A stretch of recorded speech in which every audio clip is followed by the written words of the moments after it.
Hello, everyone. Welcome back to Star Trek Club. I'm Captain Logan. There's Brandon Grimm. Hello again. It's civilian Brandon and Postmaster General. Oh, are we going with that again? Okay. Yes, we're going back. And it's Adam Meredith. Adam, did you decide you're director Adam? Yeah. From Section 31. Whatever that is. So, we tried to broadcast about 10 minutes ago, and I was having weird audio issues that I tried to resolve and did not fully manage to resolve, but at least we can hear Adam now. So, we're going to have to play episodes tonight where you'll be able to hear the audio, which means we'll get copyright flagged again, which will kind of suck, but at least we'll be able to broadcast. So, I will try to fix that later. And I had a whole fix for the commentary issue, and it was wonderful. And then I had to change settings one night for some reason. I can't remember now. And now it's all messed up again. So I'll fix it, but I don't want to spend all night where we're not able to do Star Trek Club attempting to fix it. So, TH1, I saw that you left a super chat. Was it Course Oblivion? I think is what you said, wanted to put on the wheel. Pretty sure. Let me make sure that's not there right now. Yeah, we will add that. That is one of my favorites. That will make my top 10 Voyager episodes. Same. I don't mind mentioning right now. It's easily one of their best episodes. Tonight, we are going to count down, Adam and I anyway, because Brandon doesn't know the show real well, but if Brandon thinks of episodes he wants to talk about, he can. We're going to count down begin our countdown of our favorite 10 Deep Space Nine episodes. I'm also going to read you Sarah's bottom 5 of her top 10. She's not on camera with us right now, but she made a list, and she might be in the comments, but she'll be watching with us. So anyway, we're going to try to speed things along and jump in real quick and start doing stuff tonight. So let's skip Standard Replicator and just start right in on our top 10. I just like Standard Replicator. It's kind of a bummer, but we're not going to be able to get 2 episodes in. Be 20 minutes late if we do that. So we're gonna have to go ahead and jump right in. But thanks a bunch for being with us. If you're watching live right now, if you're watching after the fact, we appreciate that as well. We'll go ahead and spin the wheel right now before we get into our bottom 5 for our top 10, so that everybody knows what episode to get rigged up for our first episode for the evening. Of course, you can watch Star Trek on Netflix, and there are a few other streaming sites that have that, including Hulu, Amazon, and CBS All Access. CBS. Yeah. I hesitated because I didn't want to suggest anyone pay for that. Through gritted teeth. Yeah. Anyway, so let's find out what we're watching tonight. If you want to put an episode on the wheel, you can leave a $2 super chat. That will entitle you to put an episode on the wheel. You don't have to just leave the episode there if you want to ask us something or bring up a Star Trek related topic or just make some kind of a comment. That's totally cool, but that is how you get an episode on there. And Adam, would you remind me, I feel like with TOS, with our top 10, we put an episode or 2 on there from our top 10 somehow, but I can't remember what the scheme was for that, and then we didn't do it for TNG. So I do not remember what we did, but there was something, and I can't remember what it was. I can't remember it either. Wasn't it something, though? Did we? I don't remember doing that. I thought we did something. Maybe not. Maybe somebody just put a couple things from our list on there, and that's what I'm thinking of. Yeah, I think maybe some people picked some stuff that we mentioned. Because I know somebody picked yesterday's Enterprise and that got on there. Spacey, that's a good idea. But I thought maybe Doomsday Machine made it on there because we put it on there. I can't remember what happened. But so we won't do that unless I should have gone back and looked. Unless somebody can remind me, and I'm actually right about that. I wanted to be consistent if possible. All right, here we go. We're gonna spin the wheel. Let's find out what we wind up with first. Brandon, are you excited? I am excited. Are you excited to find out what we end up watching? Star Trek. I hope it's Deep Space Nine, since we're having a Deep Space Nine night. Fun. Here we go. Here it comes. Oh, it's Course Oblivion. That's hilarious. Oblivion. I just put that on the wheel. Hilarious. I wonder if I spun it wrong. I wonder if that's why that wound up there. How would you algorithmically spin an Well, wheel can around? we try something real quick? Because I have a theory about it. If you click it, I'm wondering if it only goes around once and winds up on what you were on already. Because you can also hold it down and spin it. So you can do it at different speeds. See, I could do this, and then it's at like a different speed. See. Seems like it went round a few times. And I could do this. Look at that. This happened a couple weeks ago where it kind of suspiciously landed on the same It thing that went we had, and then it did that again. Kind of weird. Yeah. Weird. Is this just a terrible wheel? Okay, Just try clicking it one more time. I'm gonna and see try what clicking it happens. one time and see what happens. Yeah. This is like a This is not an casino official lost in spin. Nevada. No, then that Like a landed on. See, Okay. So it really wants us to do Course Oblivion. Okay, so apparently. Course Oblivion is, I What guess. is- So have we decided know that what is a that is. fair spin? I think That so. was the right spin. Okay. So What is- fair, it told us twice. What was that, Adam? Sentence. So But it landed on last time. So on a top 10 DS9 night, we're gonna do a top 10 Voyager episode. Sure. So goes the wheel of Star Trek. Anyway, all right. So pull that episode up. It is, I want to say, season 5, season 6 Yeah. of That sounds like a good guess. of Voyager. Season I'll five. double check. I think just it's wrote. season 5, because the first episode was season 4, so I'm pretty sure it's season 5. Oh, you mean the one that Course Oblivion is a follow-up to? Yes, because first of yeah, exactly. Yeah, it's Yes, episode 17 of season 5. Mr. Roboto puts in a $5 super chat and says, Cap and y'all were all admirals evil in TNG, but questionable in DS9 and Met and Voyager. I don't know why he's on about evil admirals again. That came up Evil admirals. again last week. But yeah, thanks so much for the super chat. Yeah, I don't think they were all evil in TNG. Like we were talking about this last week. Like there were Hansen several wasn't that were evil. just kind of there and just gave Picard, orders to go He places. was creepy, but he wasn't evil. Yeah, and then somebody said like Netchiev was a really good admiral. I'm like, no, she seemed questionable. She like she seemed a little bit extreme to me He potentially, seemed like a bureaucrat. Yes. which is why No, you would but- put her in DS9 in the first place because she does show up there. But anyway, so yeah, I don't know. And then I don't know what you mean by Met and Voyager. We really only had Admiral Perez. We didn't have a lot of admirals. I feel like we just had this conversation. Anyway, so didn't he pass away recently? yeah. See, we had this conversation. We talked about that too. We did have this conversation. Yeah. Anyway, so Brandon is giving us recaps for everybody that missed last time. We should start doing that. We should have every episode of this, every meeting of this. We should come in and just be like previously on Star Trek Club, and then Brandon just gives us like a You need to use 60-second the rundown music- You need to use the music from Soap and be like, confused you won't be on this episode from of Star Trek Soap. Club. I've thought about that forever. I was trying to lend credence to what you were saying. The only thing I remember from Soap was that episode where the guy was trying to break some kind of record from the from the Guinness Book, and like he was trying to find the easiest record to break. So every scene he's just trying some other thing, where he's like going around like with a yo-yo, trying to see like how many times he can do a yo-yo. Do you remember that? That's the only episode of that show I remember. I don't. Did he break any records? That was kind of fun. I'm having a hard time hearing Adam here. Let me plug back in. Just having all kinds of audio problems. Okay, Adam, say something. Testing. Okay, that's Can good. you hear me better now? Yeah. Well, when you hold the microphone there, but that's not the normal. It's gonna. Oh be... yeah. You also just Can you hear might me not better have now? it close enough to your mouth, too. I don't know. Can you hear me good? Yeah, I think that's what it is. I think it's just not close enough to you. Just talk like that the whole time. Talk like this? Yes. You could just, get a better microphone. Yeah. We have. I've been wanting to I say should it for hook it up. weeks. We do. We have like an Audio Technica stand mic. I should plug Why that in. haven't you Then been you should using probably it? use that, yeah. I don't know what it Because the audio with those things is like not consistent. I 'cause know. It goes, it bounces around and yeah. Oh, you're just yeah, being a lazy person. That's what you're saying. Yeah. Oh, okay. All right, good to know. Well, anyway, let's go ahead and start our DS9 episode countdown if we could. We're gonna do Sarah's as well, like I said. So wow, I can't believe Sarah's number 10. That's hilarious. Okay, so Adam, we'll let you start. We've been doing that. Is it Times Orphan? No, it's not Times Control Orphan. you? So, I know Adam had a really hard time putting his list together. I did as well. This felt more arbitrary than any list I've ever done, and I don't think I've ever done a top 10 for DS9. Yeah. Okay.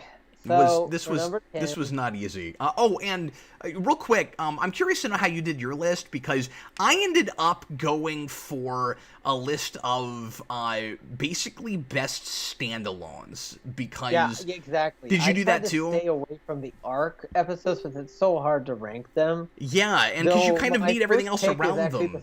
My first pick is actually the second part of an arc, but if the cliffhanger, okay, so you broke that rule for yourself. it was a season. It was more of a season cliffhanger type of deal.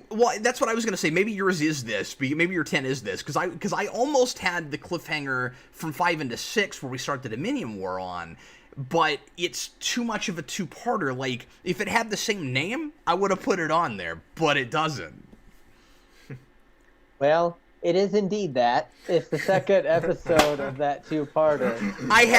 That's a runner-up on mine. And I did it because most of the stuff that I remember from that episode happened in that part. Yeah. The whole Worf and Garrick being in the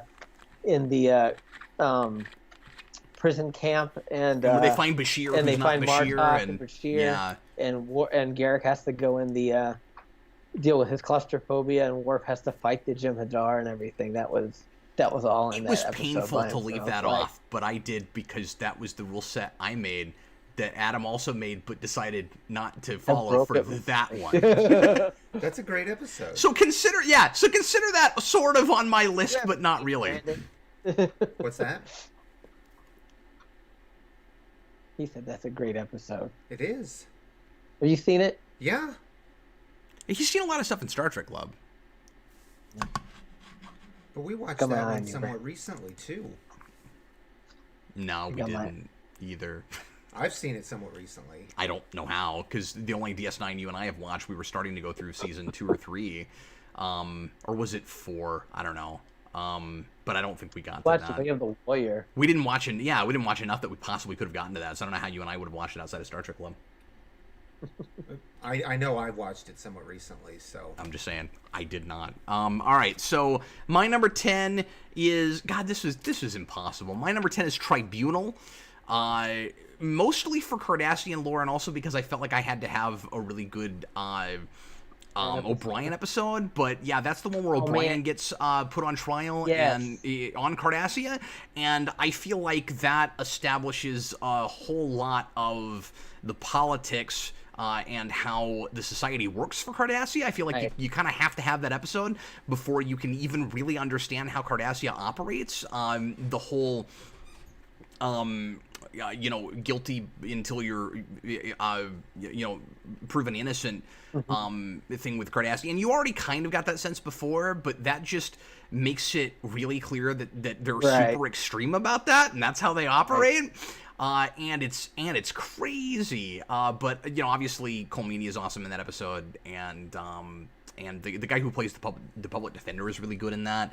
I don't know, that number 10 spot was really tough. There were about 4 different things that could have gone there. I actually had my own O'Brien episode in number 10 slot, and I switched it out for that.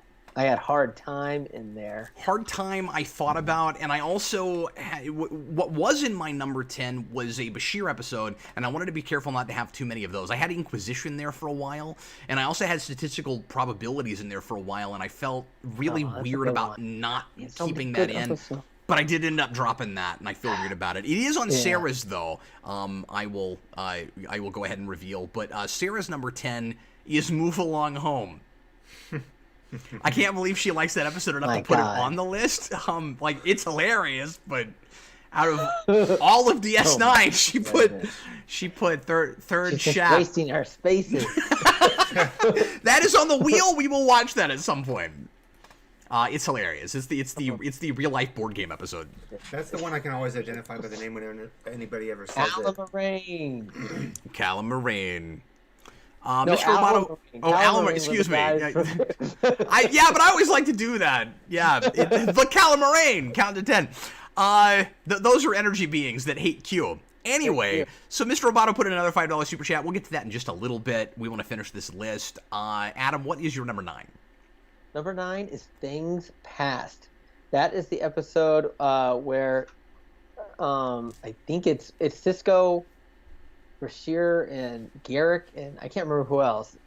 and Odo, they're all on the shuttlecraft on the runabout, and they get transported basically back through time to when during the occupation on Terok Nor, and you see that by the end of the episode, Odo was basically, everybody had been lauding him at the beginning of the episode for being such an arbiter of justice during the occupation, but it turned out that he, in order to maintain order with the good relations with the Cardassians, arbitrarily executed these 3 Bajorans at the end. Yeah, and or didn't stop it. Yeah, and if memory serves, they do a really cool color scheme in that's not black and white, but it's very grayish. Yes. Yeah, it's cool. There are 2 really good retroactive flashback episodes like that. Yeah. DS9 is really good at that. I didn't include either of them, and that also felt like kind of turning the knife a little bit, not doing that. I almost, because there's also, let me make sure I didn't put it on my list. There's also Wrongs Darker Than Death or Night, which is like that too. I almost put that on my list, and I thought of that too. I didn't remember the episode title, so when he said it, I was like, what is that? I couldn't remember. That's in my honorable mentions, Wrongs Darker Than Death or Night. It's brilliant. Yeah, that's a great one too. It was hard for me to choose, but I wanted a good Odo episode on there. Yeah, and I didn't put any major Odo episodes, but like the problem is it's such a big cast, and it's not all like there are a lot of episodes starring characters whose actor names are not in the title, so you're looking at a cast of like ultimately 14 or 15 instead of your standard 7 or 8. So I would have liked a really good Garrick episode, and I didn't put The Wire or Impact Nor on my list, which I really wanted to do. All we're gonna do is talk about episodes we wish we had put on. I know. Okay, number 9 is the Dr. Bashir episode that I chose. Have you noticed the sheer number of the great standalones that are Bashir episodes? And I know there's a lot of O'Brien ones too, but I think Bashir even gets more of the great standalones. I almost, again, just going to talk about the things I didn't put on. I almost put on, I can't remember the name of it right off the top of my head. I don't know. I don't speak episode title as well with DS9 as I do the other shows. But I almost put on the one where he goes to the planet and has to try to cure Ketracel White. That's a great episode. Is it Hippocratic Oath? That's it. Yeah, that was also in my That's a great one, too. Hey, Cap, can I ask a question? Yeah, what's up? Is it that Bashir gets all of these great DS9 episodes, or are some of those episodes great because he's great in them? I mean, I think it's the 6 and 1 and a half of those or the other. Like, so it's a little bit of both all the way through. Yeah. I mean, they're Bashir-centered episodes, is what I'm saying. Like, sure. None of these are episodes that are just like half okay scripts with a brilliant performance from that actor. Like, they're all great episodes. They're well written. Yeah. They just, I think they started compensating really hard after all the complaints in first season about how intolerable he was, and they just started writing great episodes for him. Most of his best episodes, I think, are after we find out about the genetic engineering thing, but Hippocratic Oath is before that. That's great. But once we figure out that he's an augment, his episodes start writing more for him with singular episodes, like Inquisition, which, like I said, I almost put that on. That's the episode that introduces Section 31. But what I chose instead was the episode where we do find out about the augment thing, and that is Dr. Bashir, I presume, which is just brilliant, and Bob Picardo gives a great performance in that as well, and it's such a surprise because it starts off as kind of a standard almost comedy episode, and then all of a sudden there's this giant retroactive bomb dropped that you find out that we have to spoil things talking about DS9, there's no way around it, that it turns out that all the way through, Bashir has actually been the smartest man in the room because he was genetically engineered that way, and it was done illegally by not by his parents, but his parents had it done because he was kind of slow when he was younger, and it was something of like a Flowers for Algernon kind of situation. Yes. Except that the stuck. end of Flowers for Algernon doesn't happen. He gets to hang on to his smarts. Yeah. Although I always wanted them to do that episode where he loses it. Like I'm kind of surprised we didn't You want to do see him playing in the playground like Cliff Robinson at the end of the movie? No, You know your references, Adam. you could have. That's great. You could have done an episode where he comes to understand the other augments from statistical probabilities better when he like kind of loses his superpowers, and then have them in that episode. That's what I would have done if you had to do that. But anyway, so yeah, that's my number 9. Just because it's one of the most shocking surprises that actually kind of retroactively works. If you go back through the whole series after you know that, there are bits where you're like, there's no way this is a genetically engineered smart person. But for the most part, it really works, and it ends up mostly tracking. And you kind of wish that they had it there all along. I think that was probably an Ira Stephen Bear idea, but I'm not sure. Yeah. Okay, I should mention Sarah's 9. Sacrifice of Angels, and I don't remember That's on my honorable mention immediately list. which one that is. That is an arc episode. That is the big. Oh, so she did not epic do this the way battle. we kind of did. The climb with the when they retake Deep Space Nine. In toward the end or in 6? No, it's in 6. It's when okay. they had the big that big fleet that meets up with the other fleet, and then they punch through, and then the minefield gets. That's the minefield. Yeah. No, that episode's awesome. Zial gets killed, and then he's like, Zial. I also yes, and then that's where Ducat goes even more insane than he was already. Yeah, that's right. No, I almost went and hunted for that episode title to put it on my list, but then I decided to do it differently. All those episode titles are very similar. They're like A Call to Arms, Sacrifice of Angels, but they're really hard to keep track of which one was which. And once you get into Dominion War, most of the episode titles sound like they could have been Bab 5 episodes. Yeah. You get some things like what is that title with Apocalypse in it? Apocalypse Rising. Yeah, Apocalypse Rising. That doesn't even sound like a Star Trek episode. At that point, you're just not even. I'm not saying DS9 ever gets to a point where it's not Star Trek, but the episode titles do. You're just like, that's not a Star Trek episode. What is that? It sounds like Battlestar Galactica or Xena. Anyway, what is your number 8? Number 8. I had to do it because it was like one of my favorite episodes when I was a kid. It's still good. It's the one big event episode I have on here. The Way of the Warrior. I have Way of the Warrior a lot higher on mine, actually. I don't mind going ahead and mentioning. Yeah, and I knew you would include it.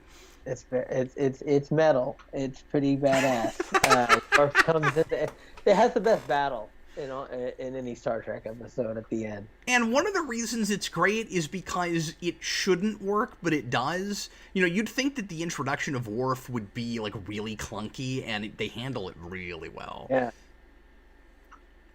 Nope, it's great.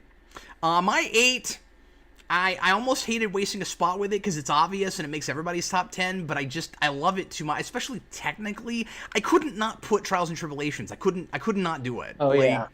I don't know how not to do that. It's in my honorable mentions. Yeah, I'm feeling really apologetic about doing that because it's kind of obvious, and there's other things I would have loved to have put here. But it is one of the rules I went with was episodes that I tend to go back and rewatch out of sequence with DS9 because there aren't a lot of them. I mean, usually I want to watch DS9 in sequence, but like Dr. Pure, I presume, is one that I'll just put on, out of sequence. Inquisition is that way too. There's even some stuff that crazy what they were this. able to do with that. Just with the TV budget, how they're able to basically like Forrest Gump it and put them back into that old episode. And yeah, and I mean they created everything perfectly. A brand new method for doing that, and it's pretty seamless. It looks really good. Particularly Cisco at the end, standing on the bridge with Kirk. Right. It's really surreal seeing that happen, and it's just so much fun. It's definitely one of the best comedy episodes of Star Trek, but it also still feels like a DS9 episode. Yes, definitely does. Okay, and then going to Sarah's, and I have not looked at too many of hers ahead of time, so I don't totally know what we're getting ourselves into here.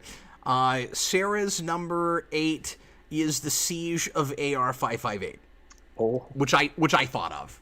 It's the best war episode of Star Trek. Yes. That's where Nog gets his leg blown off, and it's you really felt like it feels like a real conflict in that episode, the Dominion War, like with like real stakes, real. It's not just ships exploding and stuff. And I appreciate that every episode isn't that episode, because then it would just, I mean, I know this predates this, but then it would just feel like Battlestar Galactica, right? Exactly. But you needed that one episode to really kind of create the weight of the war. We do a lot more ship battles than we do hand-to-hand combat and, stuff on the ground. There are some other... There's a lot of, like covert missions and things. Not covert, but missions where, like... I guess kind of covert missions. But we don't do a whole lot of, like, front-line episodes behind the line, right, that, yeah. I appreciate it, too, because it makes it feel more like a real war than even, I'll say, than the Shadow War on Babylon 5. That always felt like some kind of epic good versus evil conflict rather than an actual... That had almost a fantasy component to it. A fantasy component. It was almost like Lord of the Rings a little bit. And it's great, and it doesn't get too far away from science fiction. But people die and stuff, but it's a lot more in space. There's not there's not as much of that gritty, like, no, I'm standing right in front of this guy that's going to kill me. Because that's what we both have to do to survive. You can't even, you as a soldier going up against another soldier sympathize because you also need him dead. It's you or him. Yeah, it's wonderful. She's totally right about that. I didn't include it, but it's really good. Right. What is your number 7? Well, my number 7 is the Siege of AR. Oh, you did it too. Cool, yeah. Did you want to add anything else? I guess not. Okay, my number 7. You might laugh at me for this, but I was just thinking, like, episodes I like to go back and look at. I guess this is one of them. Rapture. Which one is Rapture? Rapture is Bajor must stand alone. I'm pretty sure I'm right about that. Rapture is, and I didn't put things on here just because, like, they're really important, but that's where Bajor is supposed to join the Federation, and then they end up not at the end, and yes, let's go. Yeah, and there's this, Cisco breaks that thing, and but I don't know, it's one of the better Bajor mythology episodes, I think, and I like Avery Brooks' performance in that episode a whole lot. That's what he says after Jake has him undo has Bashir undo the thing. He goes, "The visions." This was so arbitrary, like. Anyway, I like that. It's fun. It's really good. Sarah's number 7, and I thought of this too, is The Darkness and the Light. I'm drawing a blank on what that is. Okay, Darkness in the Light is that Cardassian guy that kidnaps Kira, and then he has all those monologues about the darkness and the light. Yeah, I remember that episode. We watched that in club years ago. Yeah, and for whatever reason, that one came up like too many times in club. I've gotten to where I don't like to go back to that. Like whenever I watch DS9 in sequence and I get to that, I'm like, I've seen this episode way too many times. I don't think I could have included it just because I'm so freaking sick of it. It's really good though, and it's interesting that Sarah put that on her list because she's not a Kira fan, but that's one of Nana Visitor's better performances, I think. Yeah, I like that one. It's great. The best Kira episodes are the Kira going off by herself to investigate stuff episodes. Yeah. Okay, what is your number 6? Number 6 is The Wire. The Wire I also left off and felt weird about it. Sarah's number 6 is also The Wire. You guys had it in the exact same place. That's hilarious. Talk about The Wire. I hate myself for not including a Garrick episode, by the way. It's just a great Garrick episode. It's just, it's just Garrick and Bashir. He's trying it's a great, it's kind of the culmination of their early relationship almost, where they always had that, eating dinner or lunch together and stuff. And Bashir is trying to undo this, Garrick's lies, but you never, it's like an onion almost. It's just layers upon layers, basically, and it's just a great performance from Robinson. Yeah, and he's super tragic in that. I mean, it's really sad what he has to go through in that. Right, exactly. It's sort of like that episode where Data has to keep lying to Picard, except different. Right. Like Clues. What is that, Clues? Yeah, yeah. It's like Clues, except not at all. 6. My number 6 is Past Tense. Past Tense. It's a great episode. It's great. I figured you'd have that there. Did you put it on your list? It's on my list. Yeah, it's higher, isn't it? Yeah, Past Tense is great. So that's the episode where they go back to the early 21st century. What were you saying? I was gonna say it is Star Trek at its most overtly political, and it's still the most politically relevant episode of Star Trek. Yeah, but it really works. Yeah, and I don't think I appreciated it the first couple times I saw it, and over the years, just the more I go back to that, the more I not only do I just appreciate it as you say, as I see how poignant it is with things even happening now, but also I think it's really necessary for just the history of Star Trek. Exactly. You need to see that kind of midpoint between the eugenics wars and World War III to really appreciate how we hit that rock bottom before we could finally get to the utopia place. So in that episode, I forget the exact year, but it's early 21st century. It's 4 years from now. Is it really? Is it 24? Yeah. I thought it was in the 30s. I couldn't remember. Well, luckily we're not quite to that point yet. Although with all the madness lately, I guess it's possible 4 years we get to that place. I hope not. But the whole idea is that there's just not enough work for everybody, so we do sort of like a pseudo escape from New York situation, except not with prisoners, where we cordon off a certain area of a big city. Yeah, they made they basically ghettoized the homeless into these little city blocks and stuff because the rich people don't want to look at them anymore, and it's become it's better just to put them in there than to deal with the problem itself. Now, to be fair, I think it's more they play it even as more complicated than that. Which is what I appreciate about it. That they're not throwing anybody under the bus. Like that, there's a grain of truth to that, but at the same time, it's also like, what do you do? Like it's like super complicated. Felt like as he said, to Bashir, Bashir's like, "What did they just not care?" And he says, "It's not that they don't care. It's their problems felt too, too big that they felt like they couldn't be dealt with and stuff." And that was the only solution, I guess. And also, if the rich people don't go down there and walk around, it's easy to not realize how bad it is. But also, it's willful ignorance, because if they went there, some of them would probably have big enough hearts to try to do something about it, even as insurmountable as it seems. But I think is it the best time travel episode in Star Trek? It might be. I think it is. It really might be, unless you're just like really, really into city. But like, at the very least, it's kind of fighting with city. I'm kind of mad city.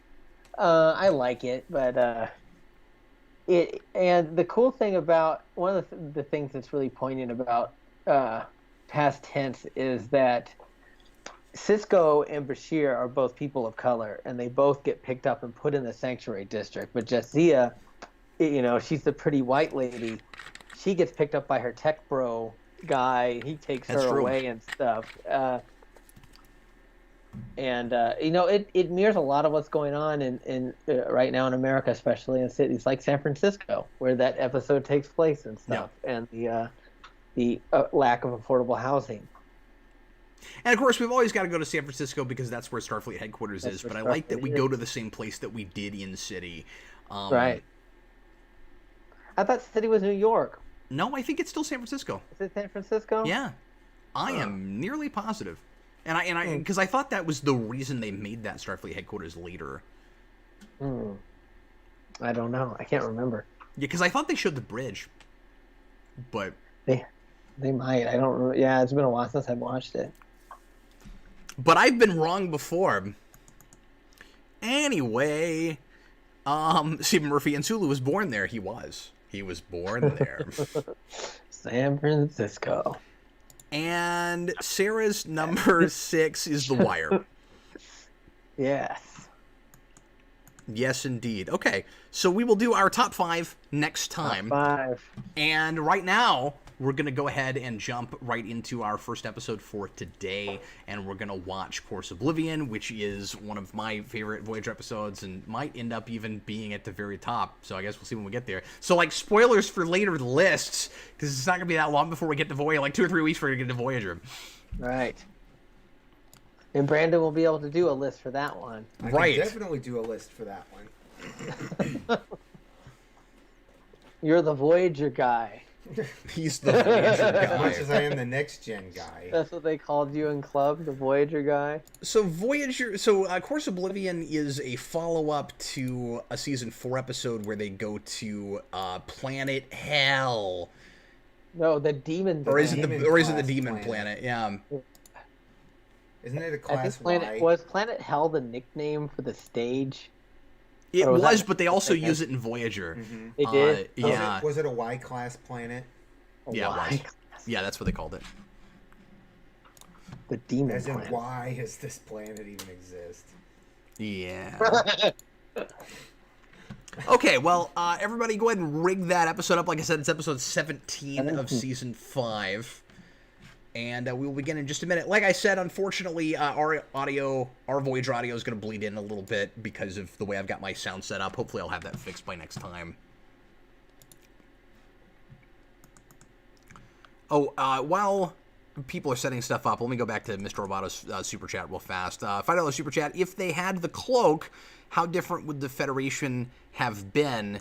This also goes for the Dominion War. I don't know that would have necessarily changed the way the Federation operated all that much if they I don't know if started it with would have it. worked in the Dominion War because they used the cloak in the first in the Jim Hadar in Yeah. Deep Space Nine, and it doesn't work really. I think they are able to the Jim Hadar scan it or whatever. Well, I when think they're he at just war. means if they had it from the beginning. Oh, you like if society. Because he says changed. this also goes for the Dominion War, but he says how different would the Federation have been? Like, as an entity, I don't know if just because they have a thing that makes them, able to be more duplicitous, if that would have meant that they would have operated differently, all that differently. I don't know. I mean, because if you think about it, we already used cloaking technology for people to spy on, alien planets, so that we could, watch people without breaking the Prime Directive, right? So we probably would have just used it more in that kind of way. I'm sure we would have done more covert operations against the Romulans and stuff like that. The Romulans are just duplicitous, but the Klingons, I wouldn't really call them very duplicitous, because of Well, their code of they are, and but stuff. they're a lot of them are, but they're just in denial about it, right? That's Where true. they're always talking about a big game about honor, but just like the Vulcans are always talking a big game about logic, but at the end of the Yeah, day, that's true. they tend to be just as driven by emotions as anybody else, or at least sometimes they are.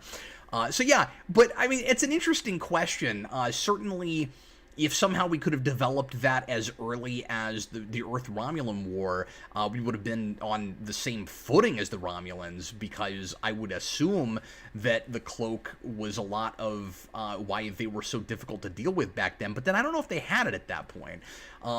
Discovery, which is hard for me to even consider canonical, but Discovery likes to act like the cloak is like super new and like a really a way advanced piece of technology, despite all the other stuff that they have that's way more advanced than anything we had in TOS. So I'm not sure if originally the Romulans were supposed to in have a Balance cloak of during Terror, that they act like period. the cloak is pretty new, don't they? Do they? Yeah, I just don't Yeah, remember. Okay. I think they do. That they act like it's this new weapon that's invisible or whatever. And of course, we're not the Federation yet during that period anyway, so I guess what I'm saying is kind of a moot point, but... Yeah, the Romulan War, they supposedly still used regular radio, and not subspace communication. They said that in the original series, but I don't know if I believe Yeah. that Yeah, really tracks. Yeah, well, and the whole reason that we didn't know what the Romulans looked like was because we didn't have the ability to do ship-to-ship communications visually. And then that's retconned later with Enterprise, because how do you do a show in that period and still and act like view screen technology is super futuristic? I don't know. That's why going back was a weird notion.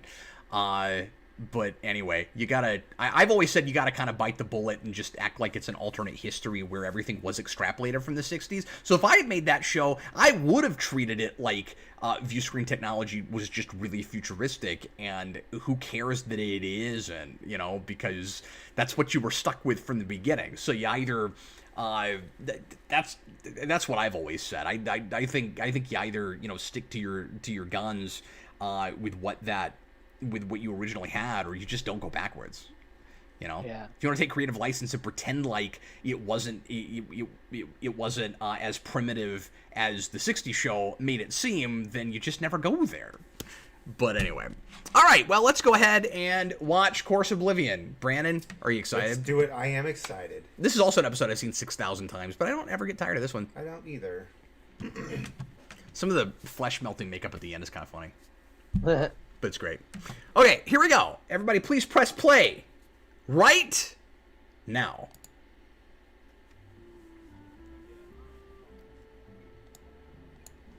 I'm trying to decide if I want to complain about the wedding thing right away or not. Just get it out of the way. Go for it. Okay, the wedding drives me crazy. I hate it. I don't hate that we do it. I hate that we don't do it again.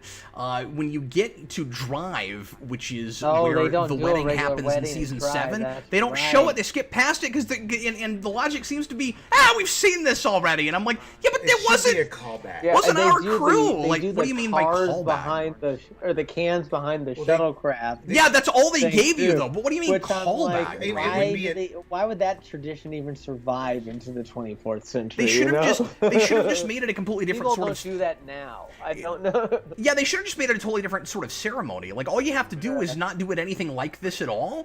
Tom Paris would have wanted to have his wedding on the holodeck, and he would have wanted it to be. He would have wanted to have it in a camera. Yeah, he would have wanted it in some like 20th century setting, and B'Elanna would have been all for it because that was what their first dates were like, and because she's not really into Klingon culture at all, or at least not that much. In at junior grade right now. Now, is this take place after 30 days? 30 days, because this might be a clue that this is not. There are several clues that something is wrong here. Yeah. And the biggest one should be there wasn't any sense that a wedding was coming very soon. You know what I mean? Right. Like, Right.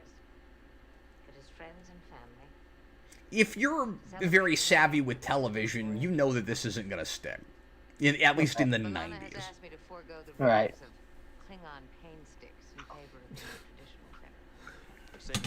Do all Klingon ceremonies involve paint Klingon sticks? paint sticks. Yes, all of them. Although, this would have been... Ooh, tell me if I'm wrong about this. Is this before or after You're Cordially Invited? This is after, because this is season 5 and Jadzia is already dead by this point. Oh, that's right. I forgot about that. Okay. So this should have been in season 7 of DS9. Okay, well, the thing is, there are no paint sticks in the actual ceremony, but there are, a ritual for at least the... They're beating things, that's what it is. Yeah, there is. Yeah, they run after them. They run after them. So there are paint sticks involved, I believe, in the ceremony that the men have for the bachelor party, but I don't think there are on the women's side at all. Yeah, I don't know anything about that. Yeah. Well, no, we do from that episode because because there's not a bachelorette ceremony that we're shown anyway. All you get is the mother of the bride thing, and she's not sticking Jadzia with paint sticks. Yeah, Martok's wife being Cirilla. Yeah. Yeah. We're going to see how much DS9 we can get into this discussion, since we have to watch a top 10 Voyager episode during the DS9. Right. Yeah. Stupid Wheel of Star Trek. What do you think of their dress uniforms here? I mean, they're the same ones they've always had. Well, They're sure, the same but ones like, from TNG. I appreciate seeing Those them go from time to time. all the way back to TNG. I mean, yeah, they're cool, I guess. They're cool. I like the ones from the Insurrection era ones better. The with the white. Apparently, Wendell is not a fan of Harry Kim. He says the clarinet is too cool for Harry. The recorder would have been a better fit. Gordon. But Brandon, I like that you remember the little The tune? They etude, or whatever the heck you call it, that Harry Kim writes. Yes. Fourth Void. He has it memorized. Ya-da-da, I mean, I ya-da-da. remember it too, but yeah. I like it. The Void. Bravo. Who's this lady? See, this is something that drives me crazy on Voyager. You never tried to have any consistency with the extras. DS or TNG had more consistency with the extra background actors than Voyager did. Yeah, and which is insane. I mean, we've talked about this, but Voyager is lost to the Delta Quadrant. They can't trade Like anybody 200 out. people. I guarantee you we see more people in the background of Voyager than possibly could have been on that ship. I know. And there's a list of the regular extras. I've never gone and looked. So when they're doing a function like this, who mans the bridge? Is the bridge are they kind of just flying sitting itself. in space? Well, I mean, Look you at know, that, there's the ship 200 cleaned people on the itself. ship, so they've Well, got probably like some they've sort got of- like the E team. Yeah. Yeah. I mean, They keep got in mind that JD up there. they let Kim run the night shift, which is Right. still the stupidest thing in one of my top 5 dumbest things in Star Trek is the notion of the night shift. You don't think that they need to be people on there 24/7? What's that? You don't think there need to be people up there 24/7? No, it's the idea that we've had this conversation, Adam. It's the Yeah. idea that somehow because of your rotation of when people sleep on your ship, you expect less things to happen when everyone's asleep That's true. than when everyone's they're- awake. That's so Right. dumb. They're like, oh, like Kim's talking to his family. That's pretty funny, Kim, actually. you've never thought of this? It's so No, dumb. I've never thought of So this. Kim's talking to his parents over subspace, right? And his mom's like, oh, I'm so glad that Just the the captain night is giving you so much more responsibility. He's like, Mom, it's just the night shift. I know, the Klingons Anything don't could sleep. happen in Well, space. okay, So yes, no, so- it is a big deal that you get to play captain because something could happen on your watch. Like, Anytime. But I will say it does kind of make sense when you think about the fact that it is a secondary crew that's taking over this, and the ship still runs on the same schedule as with the planet, basically. yeah, Or wherever you're but the from on Borg planet. and the Herosian don't know that. No, The point I'm making Yeah, is they that don't know what Kim time it's on. dismisses the fact that he gets that responsibility because he expects it to be quiet on the night That's shift. true. That's You the like point I'm You making, like that they turn Brandon. down the lights Yeah, during and the it night wouldn't shift be- too. That doesn't make sense. No, because you're just as susceptible This is at the that night shift. time as any I'm other not. time. I'm not saying it's silly that you'd allow an ensign to be on the bridge. Well, now, no, I wasn't suggesting that either. But I'm with you now that that's just a silly notion that it's just as possible Captain's log started to have 1225. more things going on.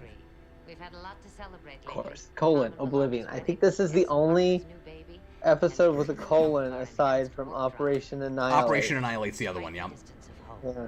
In this case, the shortest path is a That is, by the way, one of Voyager's best teasers, and I think it might be one of the best teasers in Star Trek just because there's a lot of not great teasers in Trek. Like, that makes Right. you want to keep watching, and it's kind of unsettling, and you're like, what in the world is happening? And it's also nice that you right away get a sense, like, I complain about this sometimes, but I think it works really well here. They're not giving away exactly what's happening yet, so we don't have to watch our crew catch up to what we know already too much, but we also know that something is off so that we won't be blindsided by it later after we're excited to see, our crew getting closer to getting home and a couple of our characters getting married off and all of that. Like, they're playing more fair with us Right. So than this is a I think some fuller other episodes episode. would, yeah, or have. Sorry, what? Oh, this is a fuller episode, and you know who directed this? Who?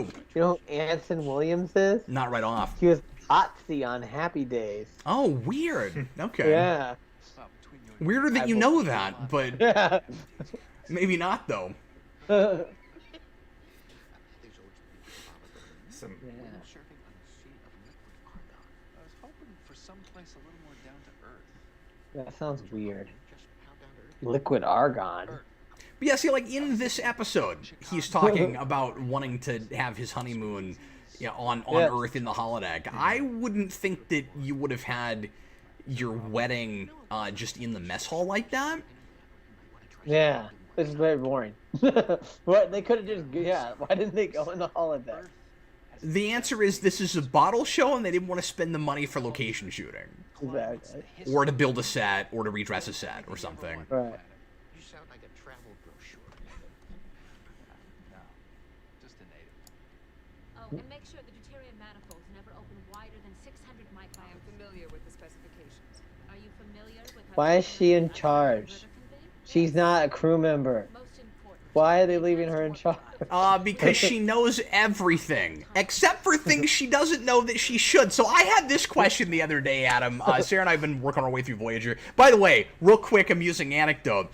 We accidentally watched 2 episodes right in the middle of Season 5 while watching Season 4 because they came after something we watched in the Star Trek Club. We just watched the next episode on Netflix, and we didn't go back. And it wasn't until we got to, like, the 3rd one that we were like, wait a minute, we're not in Season 4 anymore. What is happening? Like, suddenly the new Naomi actress shows up, and she and 7 of 9 already have a rapport, and I'm like, wait a minute, what is going on? Something. But I was really confused. So, darn it. I'm confused about all the stuff that 7 doesn't know, and I'm trying to remember the example from the episode we watched. I can't remember what it was, but 7 doesn't seem to know anything about Earth. But, like, there's all these people that got assimilated in the Federation that she should, like, have some of their memories and things. Wouldn't you think? I mean, her brain maybe can't hold everything. Maybe that's the answer. Maybe that's the easy throwaway answer. But, like... Yeah, it's like a cloud. It's like the cloud storage or what. But she knows that the Borg were present for the events of First Contact. She says that in Year of Hell. So how does she not know anything about, like, where, like, you know, the layout of Earth and things like that? Like... I do not wish to be dependent on anyone.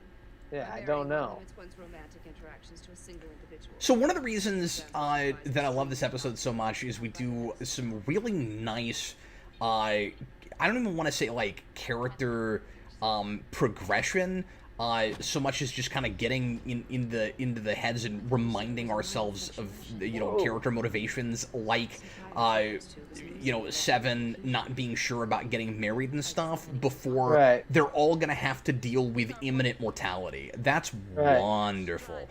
You come to appreciate. Table, yes. I still want to throw marbles down it. I know, it looks like a shuffleboard. So, we can't watch Voyager with Brandon without making fun of him for how much he loves this table. My bad for mentioning it. Or we could put pockets in it and make it a pool table. That would be pretty cool. Pool table. Yeah. Or you could make it a Domjot table. Yeah, Domjot. Domjot, human. Or that game from Star Trek V, it was pool, only on water. Stephen Murphy says it looks like a Green Lantern battery. Yeah, it kind of does. Uh-oh. Somebody asked... Those are big quarters. Oh, real quick. So a point I was about to make is I also... I also really appreciate that by the end of this, I feel like I'm sympathetic toward and really caring about these people as a different crew. Like, you get very quickly they're not our crew, but part of the reason that you do care about them as much as you do is because they are also. Right, exactly. Because they started out as perfect copies. Yeah. But then, like the Thomas Riker thing, but to kind of a lesser degree, they do sort of go their own way, sort of. Right. There's that, because we kind of, if memory serves, raised the question at the end of this a little bit, or maybe this is just my mind filling in, I can't remember, would the real Voyager crew have made all the same decisions that they do, but being in the exact same situation, they technically are them, so they probably would, but then it's hard to say. There's a really nice identity question there. Right. It's hard to say how much variance there would be, Yeah. And then part of that is that whole question of, do they count as human? Do they have souls? That whole thing. Right. Because they are just genetic copies. And remember, they're also not based on, their chemical makeup is not based on the same thing that the human bodies of the real crew members would be. So is their nature different then? And it is to some degree because they're compelled to go home. All they want to do once they find out is it silicon, that they're silicon based? Something like that. I'm forgetting now, but when they find out that they're that they're based on something else. It's a biomimetic compound. Biomimetic, yeah. When they find out about the whole biomimetic thing, it's like they have internal programming, kind of like Data and Brothers, that they just want to go home. I have a question. Which is also doctor... which is also neat. Sorry, because the whole show's about trying to get home. Anyway, I'm sorry. Go ahead. Right. Is the doctor still a hologram? Because they replicated the ship. Yeah. But he's got yeah, to still. I mean, he still has to be a hologram, right?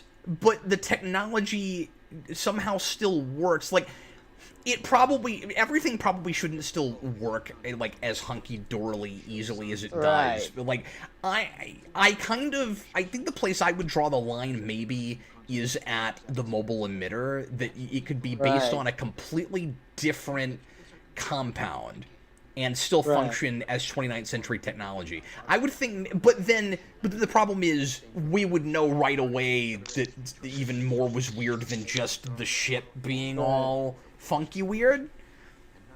If the rules were different, it was like, and he doesn't have the mobile emitter, and like, I would think anything that couldn't be replicated, you'd maybe have difficulty with the.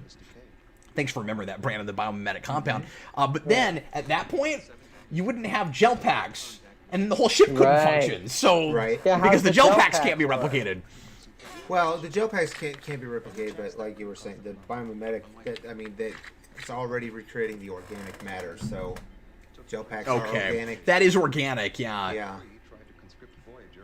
Okay, so maybe that's fine, but the mobile emitter, I kind of... The mobile emitter as much as the ship itself, right? Yeah. I like it when because they it's talk all about just pure technology. They talk about the events that him and Tuvok are talking about what's happened to this crew, and they're like things we've not seen ever, which was a cool, like... Yes. I wonder what happened to this crew and stuff, you know, differently. But yeah, that's one of my favorite things in this, where they start, and more clues that these are not the people we know, but you still aren't totally sure either. Right, because sometimes they mention stuff that happened off camera. It's just a really smart script, especially for this show. Right. This also feels like a TNG episode in the best possible way. Right.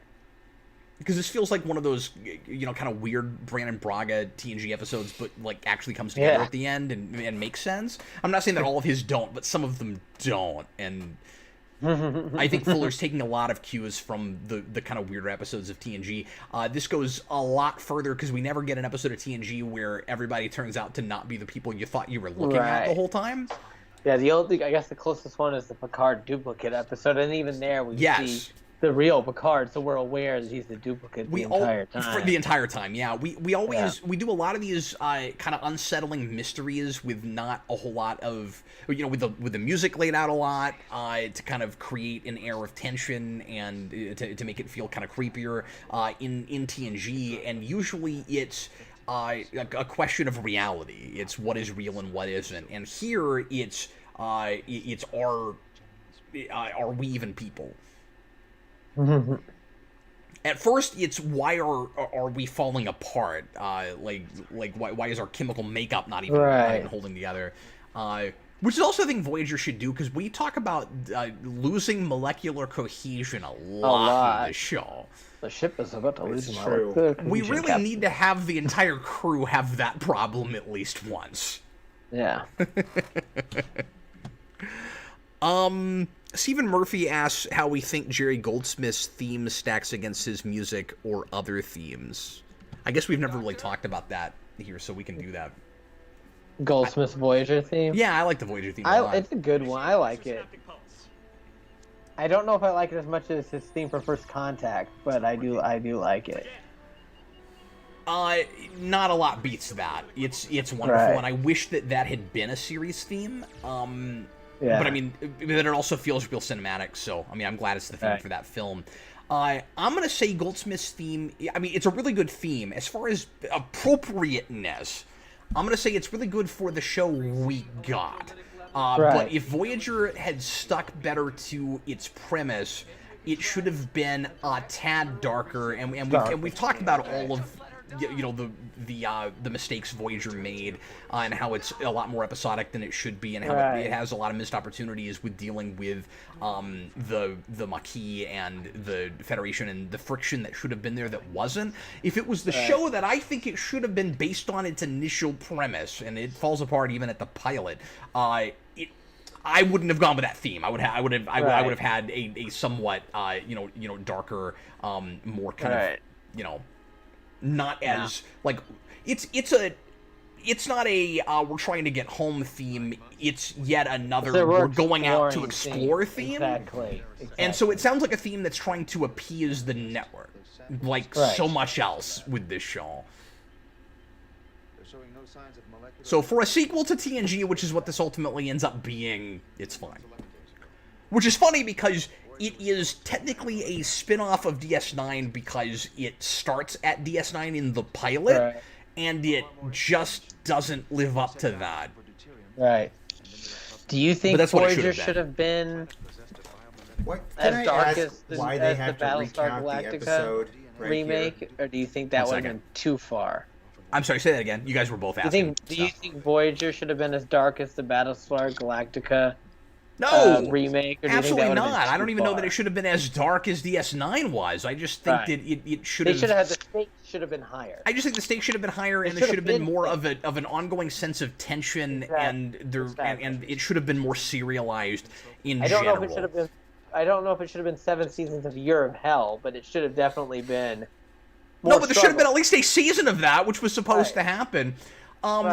Yeah, Brandon, whenever you do a follow-up to an episode, you usually have a recap somewhere. Like, I mean, you usually do, but I'm not sure it was... I think it was too forced in this instance. That's probably the one thing I don't like about this We were talking over, and I don't remember exactly how it was handled, but... Well, they go, like, 9 months, 11 days ago, and Voyager was forced to...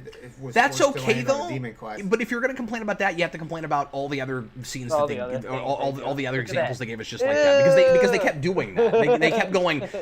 They kept giving us timestamps and saying, like reminding each other that this thing happened here. Well, it's not just the timestamp; it's just how they go about talking about it afterwards. He goes, "Oh, that was the Demon Class planet. Like Voyager was forced to stop there, and all this other stuff." And yeah, they are consistently. I mean, no, you're right. It's a problem, but Voyager always does that. Yeah, it's irritating, but but that's the one downfall to the episode. And to be fair, TNG does it too, quite a bit. I think better though. Just not really, or at least not always. I but like it better. There's a lot of you just like the show better. But there's a lot of exposition and dialogue in both shows. We just watched an episode last week where Cisco was trying to get biomimetic gel. Yes, remember that? He wanted to recreate the Voyager crew. Gel. There it is, in that canister.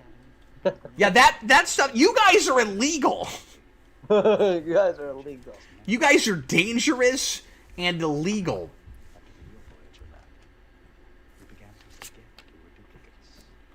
But yeah, Brandon, to your point though, the big issue there is all the times that Voyager will say something like, "Remember the time that we dealt with the telepathic pitcher plant?" I don't like it, and you're right. Maybe TNG never does this. I don't like it anytime in a TV show where someone says that time when. That's what you say in real life when you're talking about a TV show. In real life, people rarely go, "Remember that time when?" Like That sounds like you're speaking to an audience or at an audience. Sorry. Did you see that video that someone edited together of all the times they say some sort of blank on TNG? It goes on for like 10 minutes. It's some sort of blank. Some sort of. Oh yes, they say that a lot in TNG. Like they were always trying to dumb it down to the lowest common denominator so you know what they're talking about. Oh, she's got some stuff going on there.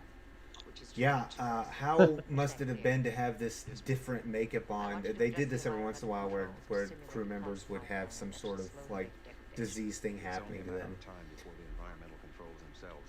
Had to have a fair number of makeup changes as the disease progresses. And this does have that problem, of course, of having people not degenerate as fast as they probably should because they're important. But at least we kill off a whole lot of the crew, and then it just comes down to a couple. Like Janeway's got to be there almost to the end because she's the captain, but at least she's not there at the end. I like that we lose her Like we've got Kim and Seven at the very end, and that's it. If memory serves, and I really appreciate that. So you're saying all our experiences Right. before we were duplicated. None of it's real. Stephen Murphy, This as is a you know, topic. so and so when we were doing so and so, that form of writing is pretty lazy. Yeah, absolutely. Now, playing devil's advocate, I guess I sympathize to a degree. I think that can always be a lot more organic than it tends to be in TV shows, but you've also only got 45 minutes to tell your story, and Right. you have to do it. You have a 5-act structure. You have to get in and out and get certain things done before, like in between commercial breaks and stuff. I get that it's difficult to give the audience all the information they need, and very often I think what happens is those things come up in rewrites where it wasn't there in the script initially, and then somebody is afraid that the audience will be confused. So Right. you have a very limited time to go back and make it clear, so it's done in 15 seconds. Maybe sometimes even on the day. And this was happens in this was movies too. Sorry. This was the day also before real, like we were talking about, real serialization had really taken off. I mean, they were doing it on DS9 and Babylon 5, but it wasn't very, that's because nobody was paying attention. Yeah, we were talking on this specifically show, about exposition. UPN was paying attention, and I think they probably. When you're talking specifically about exposition to the audience about something that we know already, if we've been paying attention, yeah. Oh yeah, I think you meant like when they were calling back. To I just meant previous general. I episodes. just meant exposition in dialogue. Yeah. Often happens when somebody in the production is like, "Oh no, the audience will be confused." Yeah, but you're right. That's why it happens here. Right. You can drop the good soldier. Especially because, well, I said network. This didn't have a network, but It did. UPN was a network. was UPN? I guess so. I was thinking this is Yeah, as, it was like their only hit. No, that's right. I always forget that UPN counts as a network. Like I get that it was on UPN, but Yeah, it was. I always forget that it wasn't technically syndicated. It was kind of a network. It and WB. But yeah, so it was UPN's fault that we didn't do as much serialization in Voyager as we should have. And Berman probably too, because he was paying more attention to this than he was Deep Space Nine. Yeah, exactly. Well, and it also just Can't became the voice of reason. it also became clear real quickly that you weren't gonna push Bear around or he was just gonna leave. Like Right. that guy was just really hard to control. Right. My grandmother. Yeah, and he said that to Him and Braga Mort too. both. Berman said that. He said, "I can't control Bear, but I've got to be able to control you." It's our weekly dinner together. Do we ever see candles like on ships like we're seeing right now here, on her table? Yeah. But Worf's birthday cake. It happens give quite a Perla- bit, and it's hard to tell when it's allowed and when it's not, because sometimes in I know. Why somebody's doesn't the fire quarters, thing happen? The like fire suppression system. The fire suppression. yeah, system. or a senior officer will walk in and be like, "Put those candles out." That's Yeah. a fire safety risk, but I guess if you're the captain, it's fine. Or if it's somebody's birthday, Do not light the candles. That's what they should say. that's just an inconsistent thing. Yeah, we don't keep You would up have with it real well. suffocated and died. Although those were pretty futuristic looking candles. So we got space candles. Space candles. They're just globes with oil in them. Yeah. And a wick. I know Captain Janeway pretty well myself. And as much as she'd like to get her crew home, I don't think she'd be willing to kill them in the process.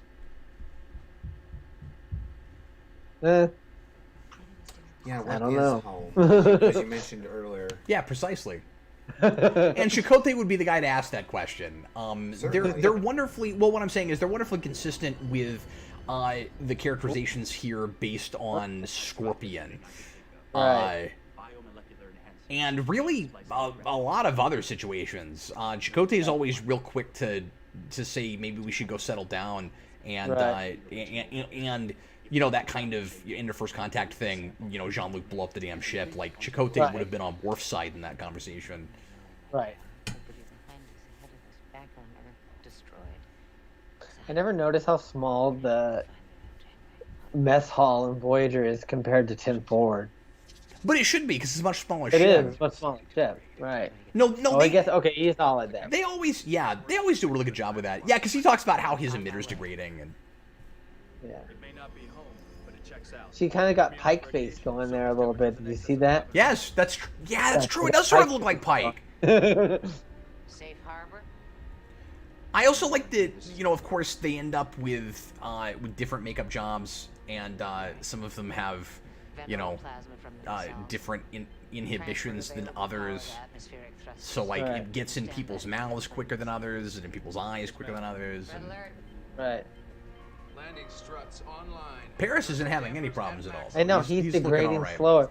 I wonder if it's because he and Harry Captain, were the first two. approaching from the planet's surface. I don't know if they talk about that, but if that's the case, they should be the survivors at the end. I think the only reason that Seven's there is maybe, something Borg implants, something nanoprobes. I don't know.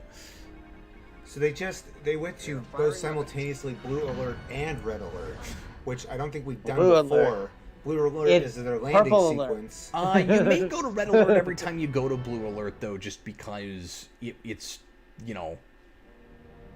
I don't actually know if that's true. They had I don't think they so did. had I think a- it's just because of the nature. You're being of fired the- on and you're yeah. Well, if you think about it, blue alert's weird, right? Because it's kind of fun. I don't really know why it's an alert though. Yeah, I don't know. Because you don't have that for anything else. Like you don't have a separate alert for saucer sap. Right. It's just No, red yeah, alert. it's just red alert. Like, They- I don't know why they you have a that. white alert in one episode? I don't remember that. Well, why would you? I gotta look But that up. that's why it would happen simultaneously, because it doesn't have anything to do with danger.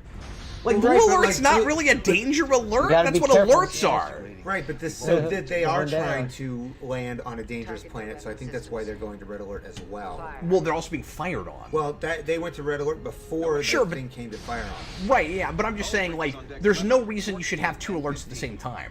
The only reason that would Right. happen is if you had an alert that had not that much to do with danger, and that's just to your point with the whole Yes. blue and red at the same time, just Yes. answering your initial question. It is weird that you'd have that twice, which means blue alert's dumb and we should never have had it. And I didn't think of that until just now, but it doesn't really make a whole lot of sense. Why wouldn't you have? Okay, maybe saucer I was set wrong. There's a color? gray mode. that I Yeah, guess they white go- I had never heard. I remember gray mode. Isn't that a TOS thing? Gray mode. That was a Voyager thing. Oh, that's a Voyager thing? Oh, They go to okay. gray Yes, mode and to that's why I conserve power, remember right? because it's those panels behind Harry and Tuvok always light up different colors. and stuff. Gray mode conserves power, if I'm not mistaken. I think you're right about that. Yeah. Yeah, that's what it is. Right. Alien vessels not pursuing. Gray Is mode. that from this, or is that from Year of Hell, or from Year of Hell? they should have I had think it a here couple too, other probably. episodes. Because yeah, she was like, to conserve power, we have to go to gray mode. I remember Right. that. Mr. Gray Roboto says that we're at purple alert. Direction. Blue alert, Purple alert. but not a black alert. The Alpha Quadrant, Mr. Barnes. Purple alert is when you're broadcasting, Brandon. Because it's so dangerous to be broadcasting. No, Brandon, that's a terrific point. I've never questioned blue alert. Now I think it's stupid. I know what you're saying. I don't want to hear it. Is this as stupid as double red alert? No, but that's awesome. Tom, I always assumed that was a thing Kirk made up in the moment. It's Double not even a thing. He just alert. wants red alert really badly. And then he just puts it down a garbage chute. Apparently that's enough. Stephen Murphy, if Chakotay ever had to take over completely, would it have been the worst thing in the world? No! Everybody'd probably be safer. on that vessel. Janeway's really impulsive. And that's also saying something because he was a Maquis commander and she's Yeah. Starfleet. No, I think that would have been way better off with Chakotay. I always wanted a season where something happened to her and then maybe she came back later. Yeah. Somehow. Wouldn't that have been cool? And there's all kinds of neat Yeah. things that you could have done if you had been allowed to be more serialized and for things to count, longer and matter, over time. Because, with this, TNG did this too, where we would do, a singular follow-up to a singular episode, or, occasionally would go back to something like the Klingons, like the Romulans, here, Right. like the Herosian, or, the Malon. But it would have been really cool if we could have done, like a follow-up to a huge plot point that you just put a pin in. Okay, Janeway has to be dropped off on a planet, and then they have to fly away from it, and then later on, they find her again, a year or two later, and she's somehow gotten further than they have when we catch up to her, right? Or she gets Right. kidnapped, and then at some point we find her again. Stuff like that. It's really unfortunate that we couldn't have done that kind of thing. Right. This would have been the show to subvert those expectations, just like DS9 did, but Right. DS9-esque, but on a starship, so you don't feel like you're watching the same show you did with TNG. There were a lot Right. of there were a lot of like TNG cliches, or not cliches, but just kind of standard TNG things that you could have really surprised us with.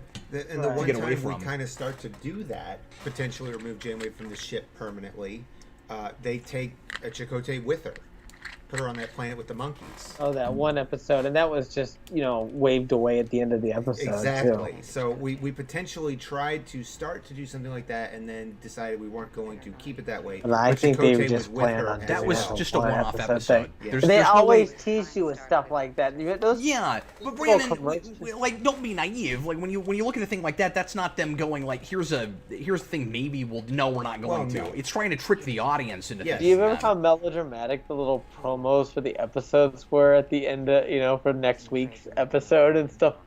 And I remember the one for that one, Yeah. making it seem like Janeway was leaving the show. But Brandon, a better example would be Harry Kim and Scorpion, who they were trying to write off, and then he got too popular, and then they didn't. Then they didn't write him off. Makes no sense. Like.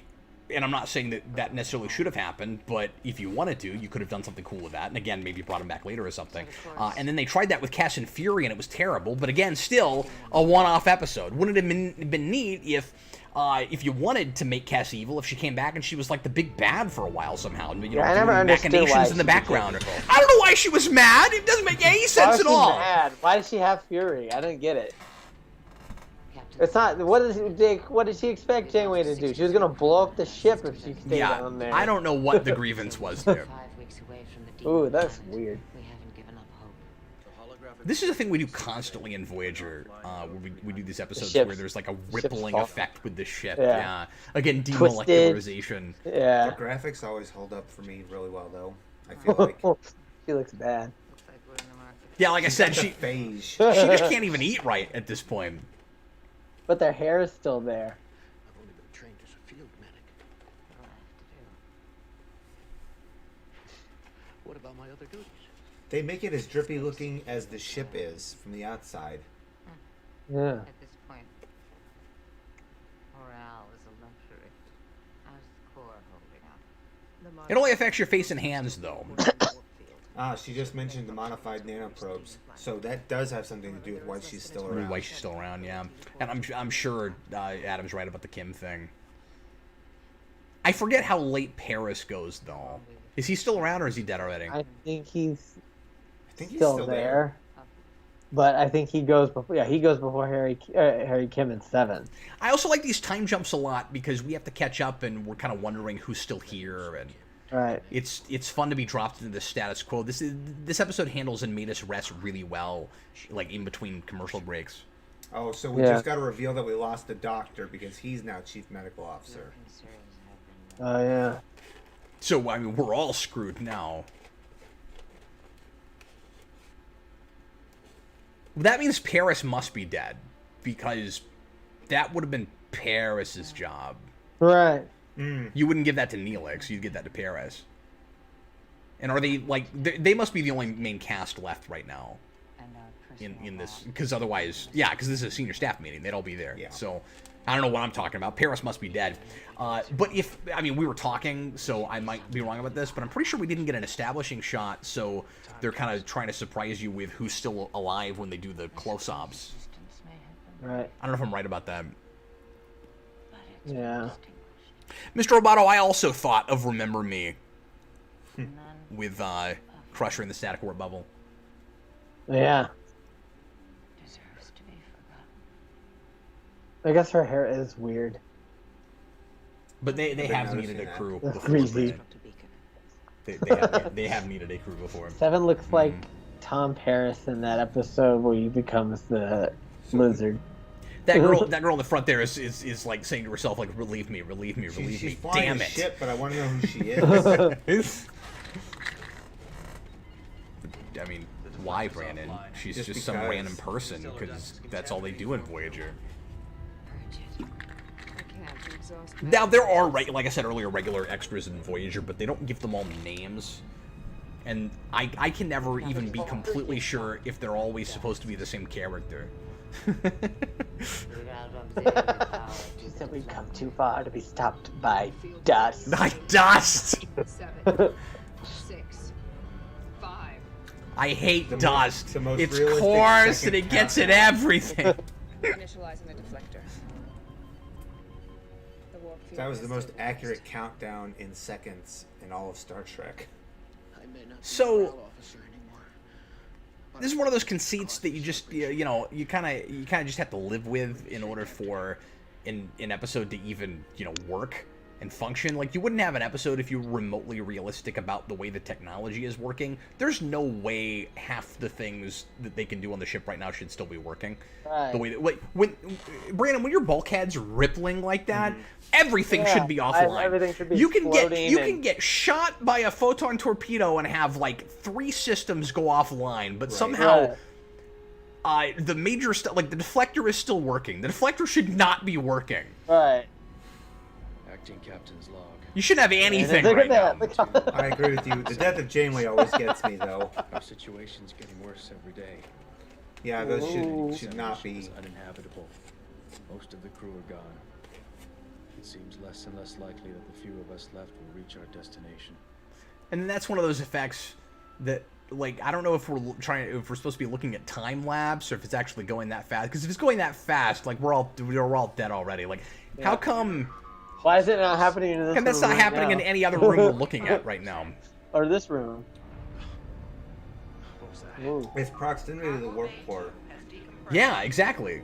The universe is a spheroid region. Oh,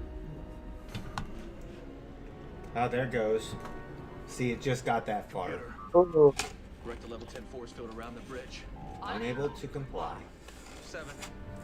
I need more power up here. The bulkheads are coming apart. I'm transferring the last of our power reserves. But yet the warp core itself, which is Well, closest warp in core's still proximity okay. to the Seven warp core. reinforced it with Borg nanoprobes, Brandon. I know, but it looks That's too what they always good. use. It Borg should still have nanoprobe. some deviation. We have approximately 10 hours of air remaining. What about the time capsule? I also have a lot of, Do it. what am I trying to say? I have a lot of appreciation, a lot of respect, I should say, for this team allowing their sex symbol to look this gross in this episode. It's too late. It's been destroyed. That seems like the kind of thing that the network would have really frowned on. Yeah. Like, we need her to sell the show. What are you doing? Yeah, exactly. Now what? Like, look, she's still in a skin tight cat suit with an hourglass figure. Deal with it, okay? Like, Why aren't their clothes dissolving? Because their clothes have got to be made of that stuff too. wait, yeah, exactly. Everything is made of that stuff. It should be all the way down. Yeah, exactly. Everything should be dissolving. That's a really good point you're making. They should look like the T2 liquid metal guy. Space transceivers will- Also, if Kim is looking at what I'm looking at on that monitor, he should sees it's recognize Voyager. that shit. That's yeah. exactly what I Yeah. was about to say. Sorry. So he should Why be. can't he tell what that is? No, yeah, exactly. I just noticed that for the first time, like you, and I'm just like, Oh no, I complain about that every time I watch Oh, this really? episode. Yeah, it drives me crazy. So- It's like, no, that's obviously Voyager, why is dude. she- he Voyager, shouldn't does be it bother like, you? I see it. He should be like, it's the other Voyager. Dropping out of warp at this Why is the velocity, real we're tearing the Voyager ship so apart. far apart? So Already far falling apart. behind this We're not gonna Voyager. make it to the classified They're map. just a part. They're not necessarily any further No, they were behind or- going back to the demon planet that Voyager had left. Yeah, that's the whole problem with this is that they like Voyager. Oh no, there is a No. reason. Slipstream. The- They had the they got the Slipstream. slipstream to So work. they Yeah. had that Yeah. for a while. And then I guess. and then they backtrack, and then they run into Voyager. Now, Okay. it's still Okay. pretty convenient that they run into Voyager because there are a lot of different courses you could have taken. Mm-hmm. Right.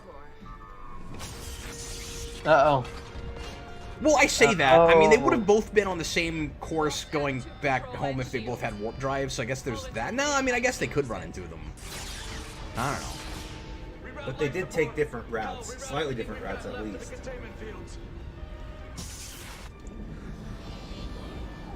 Yeah, you'd think that like the fastest way back wouldn't necessarily make you run into yourself, but whatever.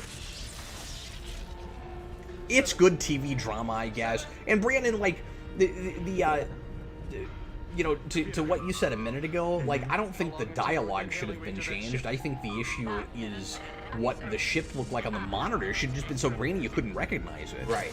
But you want to give that reveal to the audience, of course. Yeah, but it's way better if you don't have that reveal. It's way better if now we know, like now. Now we've Like that, we've like that. seen That's it now. that's way better. That's way better drama. True enough. No response.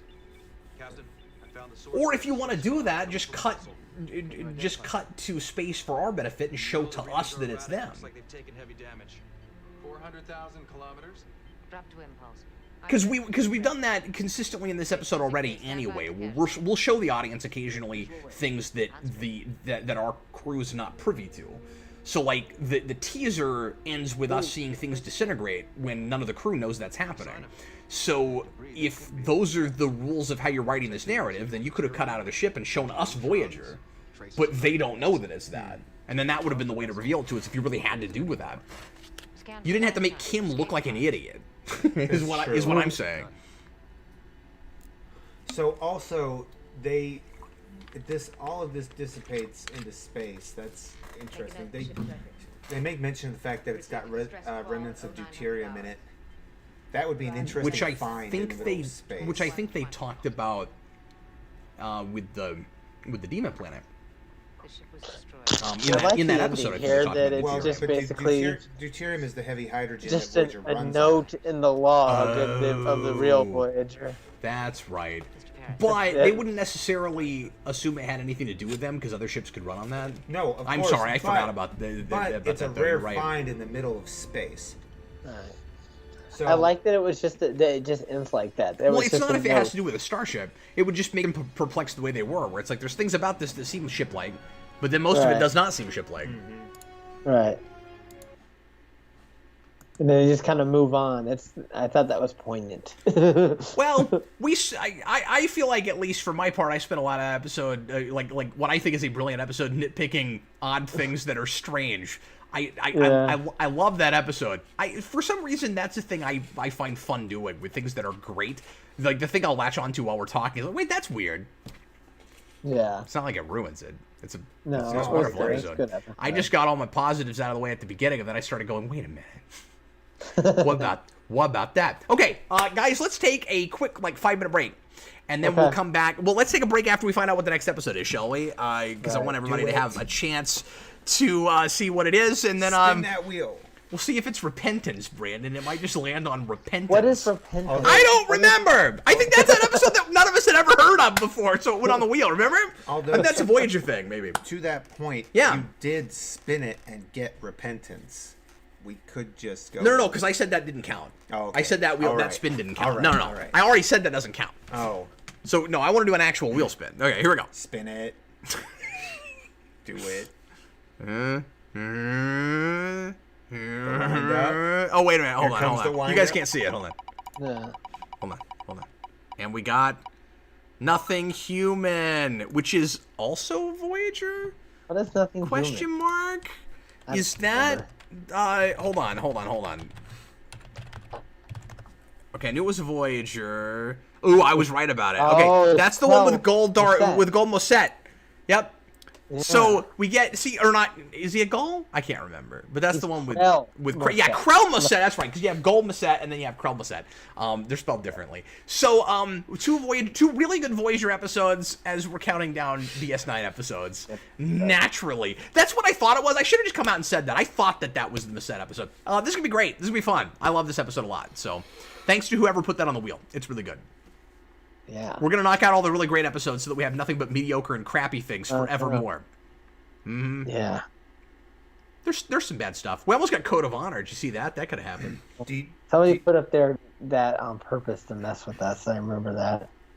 Yeah. Code of Honor. Code of Honor. Do you think that there's anybody who's watching this current iteration of Star Trek Club that watched any of the videos where we had the actual physical wheel of Star Trek still? Well, sure. That was always fun. The giant wooden wheel. I mean, that yeah, spins. Brandon. We don't have we get some new viewers certainly, but a lot of the diehards have been watching us for a long time. Old-timers. Well, certainly. I'm Those just wondering people if that they like watched Star the Trek- other Star Trek stuff. Sure. We don't have a huge Star Trek contingent, so the No. people that like Star Trek probably watch some of those Treknado videos. Hey, I like Star Trek. Yeah, well, that's why you're here, Brandon. Not Is because that why I'm here? Certainly Oh not my because God. you know anything about it, but because, Oh. Wow. Anyway. Should do Star Trek and make fun of Brandon Club. Look, buddy, I'm sorry, but if you're gonna set me up like that, I can't You're help gonna it. Okay. knock me down? I'm gonna Okay. knock him down. Yeah, but he'll get up again, and you're never gonna keep him down. Okay. You're gonna keep me down. So we're gonna take a 5-minute break, you guys. 5 minutes after we said we were gonna take a 5-minute break, and we'll be right back.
Okay, put we're my back. headphones But, back we're on. back, but Adam's not. So we'll just like stall for a while. I guess I could have waited to sit down until Adam came back, but I didn't do that. And then I was like, oh, that's right, we're broadcasting. Live from a studio not near you. Yeah. Anyway, well, welcome back, everybody, but Adam. The bridge of the Enterprise has been abandoned. Oh, there he is. That was wonderful. Your arm just appeared like on screen when you came back. Did you like that? It was hilarious. I have to climb over this cord for this lamp. Okay, so I think this is also season 5. I think. Yes, it is. Okay, so Krell. So Adam, to your question earlier about 30 days, yeah, 30 days is just a few episodes before Course Oblivion, so that's why they had that. Interesting. So the guy that plays Chromoset in this is an actor named David Clinton, and I've seen him in a lot of stuff before. Does he do Oh, I thought other you just Star thought his Trek? name was funny. No, he's been in a lot of things. But has he been other Star Trek things? I don't think he's been in any other Star Trek stuff, though. Okay. Hey, guess what? Now we get to make fun of holographic picture taking again. Oh, that's in this episode. Yes, That's right at the beginning. That's when The he sh- makes them watch his slideshow. His stupid slideshow, yeah, remember that? And Tom Paris had mud on his face. Ah! It's especially That was a good kind photo. Kind of funny today because that's the first thing we see the Doctor do in Course Oblivion is he's taking photos, of the gala in the mess hall. Oh yeah, with his, Yeah. So they do it all the time, especially at this giant period. 90s digital camera. Why are we watching 2 season 5 episodes? And the last one we watched was season 5, and I gotta remember to go back to 4 so I accidentally move on from Nothing Human. When Sarah and I start watching Voyager through again, what would we end up watching? 30 Days would be the next thing we would end up watching, which is, by the way, on the wheel. 30 days, oh man. Somebody also put that on the wheel. Why is there so much Voyager on the wheel? Why is there so much season 5 on the wheel? Why is there not enough Deep Space Nine on the wheel? I don't know. You and I might have to remedy that. I think it's time We're for gonna us to take- start we're stacking gonna the have to deck go in again. and take some stuff out. Stack the deck. But I think we should Exactly. stack the deck with some okay mediocre episodes, so we don't Yeah. watch all the good stuff right away. We're only 7 episodes in. We're only Yes. 7 meetings in. We've watched 14 episodes after this. Yes. Well, 13 in a in 2-parter. Yes. Oh, Tom's doing it. It's Tom's fault. Tom says Voyager is his thing. He keeps stacking it up with Voyager. We're gonna have to start mitigating that. I mean, I like Voyager, but I don't, I want to get all the. If we get all the good Voyager out, then we're gonna get stuck with bad Voyager at some point. We also should start doing some blind draws.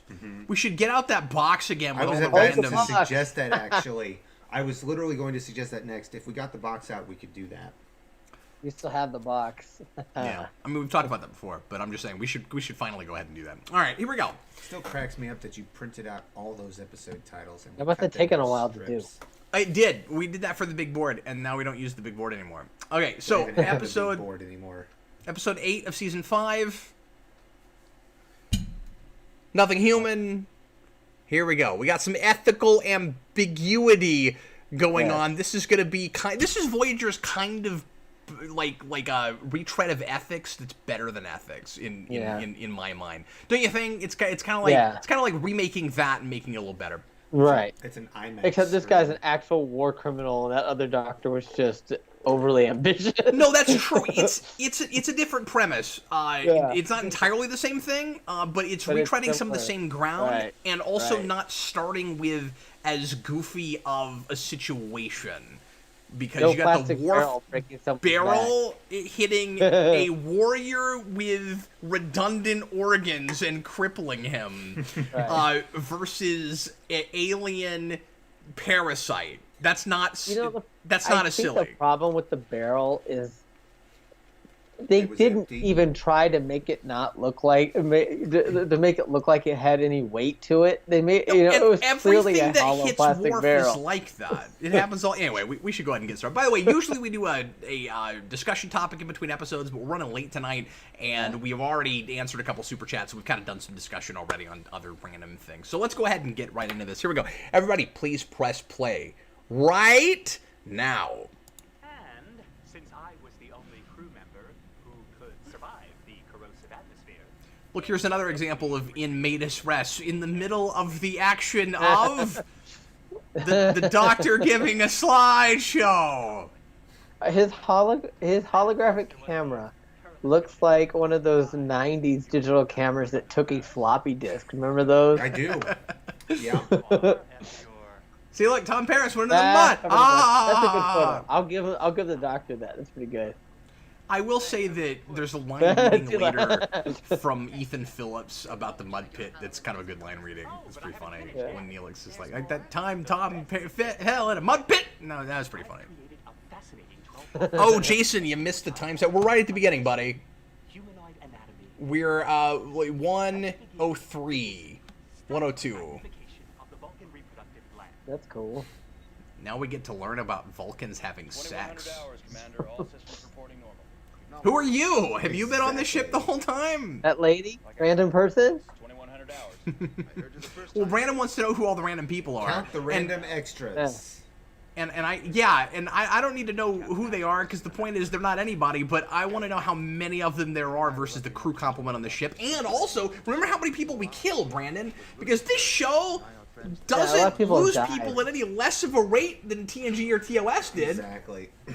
Yeah. But they could go to star bases and pick up people. No, they clone them. This couldn't do that. You know what you could have done? Oh, I just had this idea. What if after the Killing Game, which I just watched again, which I don't like as much as Brandon, but what if Brandon after I like that one as a kid, but not as much now. That's where I'm at. But but what if Brandon after the I wasn't making fun of me when I said that. I'm just saying that's an episode that Brandon likes a lot that I think is just okay.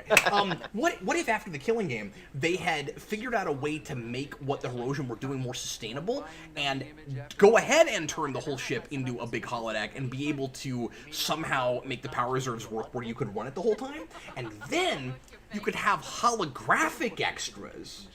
So it would be okay to have a bunch of random people. Why don't they just put the mobile emitter, or like do what they did on that ship with Andy Dick, where they had holo emitters everywhere? Yeah, because then you could have holographic. They like tried it in one season and gave up. Remember?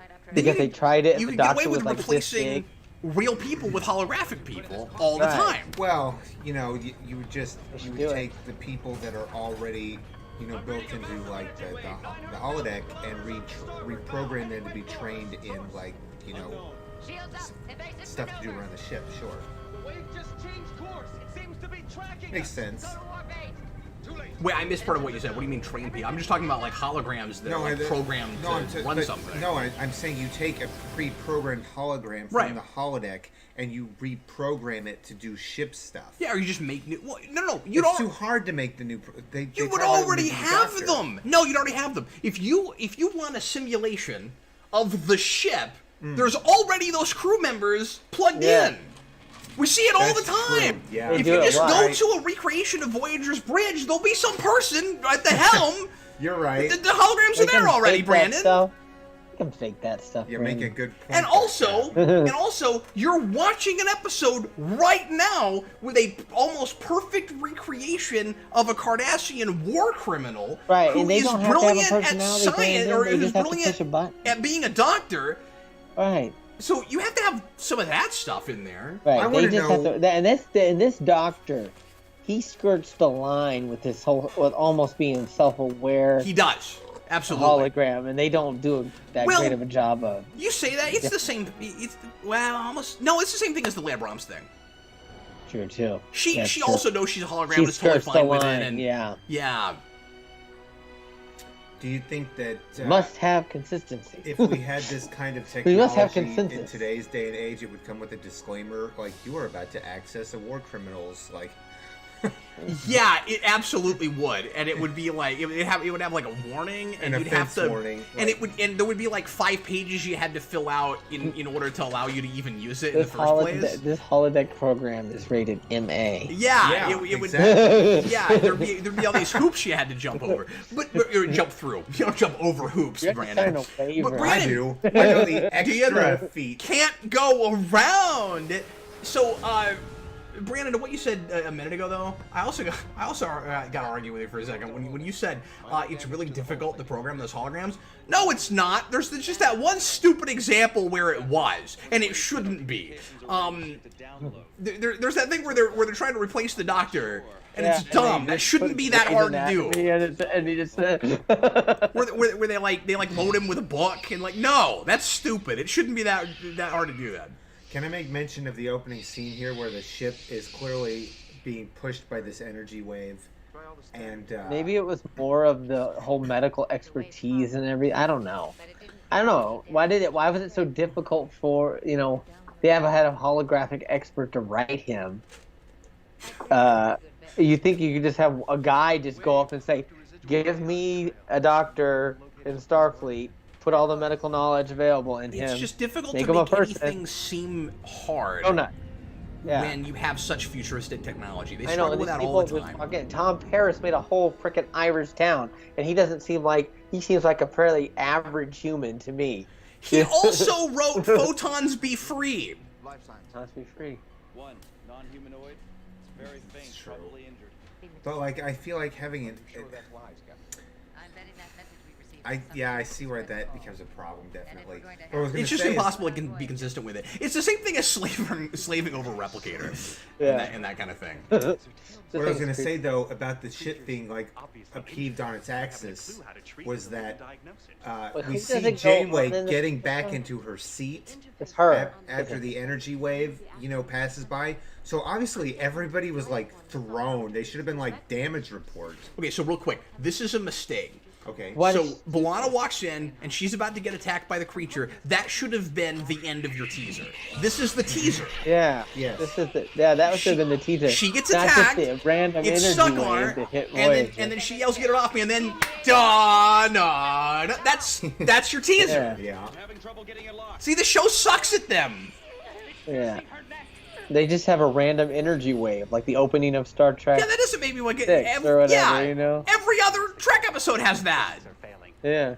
The creature is also secreting some kind of paralyzing agent into her. And see, now you're back from commercial. Remove it surgically. This thing is not as creepy as the thing from Alien, but it's kind of creepy. Lock on the creature, transport it off. Similar idea. And also, there is plenty of material in this episode, because there's a lot of really good ethical debate later in the episode. Before that, there's a lot of really good problem solving. This is not a padded out episode. Why do we have to pad out the teaser? Right. I may be a walking medical encyclopedia, but even I don't know everything. I'm a doctor, not a walking encyclopedia. Wait, no. No, I'm that too. I'm that also. Okay. Exobiology. Maybe we can provide you with a consultant. Why don't we replicate a war criminal? By isolating the computer's exobiology. See, this is how easy it is to do. It wasn't even in there already, Brandon. I know they do. Why they have wasn't this it in there band. already? That's what. Yeah, they couldn't recreate If the it's doctor. that It makes easy- no sense. Because They it's do it with Leah Kardashian, Brahms, Brandon. too. That's the answer Jordy's there. just No, make no, Leah Brahms. that, and I forgot that it wasn't already in there. But now that we're there, no, it makes sense that the Kardashian war criminal is not already in the database as a hologram. But if they can do this easy by just throwing it That's out not there, what did I the meant. I meant, why isn't it already contained in the Doctor's knowledge if it's already knowledge known to Starfleet? yeah, that's fair. He says his matrix not big enough. But Whatever that means. Yeah, I provided- don't buy that either. With No, everything I'm they with you, could. Brandon. It's because he's got too much extra crap in But what I'm there. trying to say is, if you It's can opera just, if singing you can and just all throw, that. if you can just throw a couple commands at the computer and make this happen, you should be able to recreate the Doctor in a heartbeat. Computer. And they do it on Next Generation too. Yes, they do. In fact, what they should have done was have Janeway recall something she read somewhere of a time they did this on the Enterprise, right? Because I don't know why she thinks of it in that moment. She's like, I don't know, that was too easy. That seemed like a really creative solution to this problem. That I'm not saying that Janeway's not creative. It's sort of like B'Elanna's skeletal lock. I don't know if right in the moment I buy it and just go, wait a minute, I know. We'll just lock onto the skeleton. What if they beam the skeleton back, but not the rest of the body? That would have been terrifying. You beamed the tombstones, but you didn't beam the bodies. So yeah, they had difficulties with it for a second, but I mean, they're gonna get fixed right away. They should. Yeah, they just. should've just I been think able to he just transfer basically to does Doctor. All he the needed was equivalent a of recursive hitting algorithm, Brandon. and it Those works. fix everything. Recursive algorithms, they come up a lot. Yeah, that's the equivalent of hitting the My thing. friends call me Krell. I've never been great at writing in recursive. I don't write in recursive very well. What's some other stuff that he's been in, Adam? Backwards cursive. David Clinton. Let's see. I've seen him in something. I forget what. He, I mean, he's been in a lot of stuff. He was in The Right Stuff. He was in Coming Home. He was in, what other movies has he been in? How can an old surgeon like me help? And this is just with, Trek people.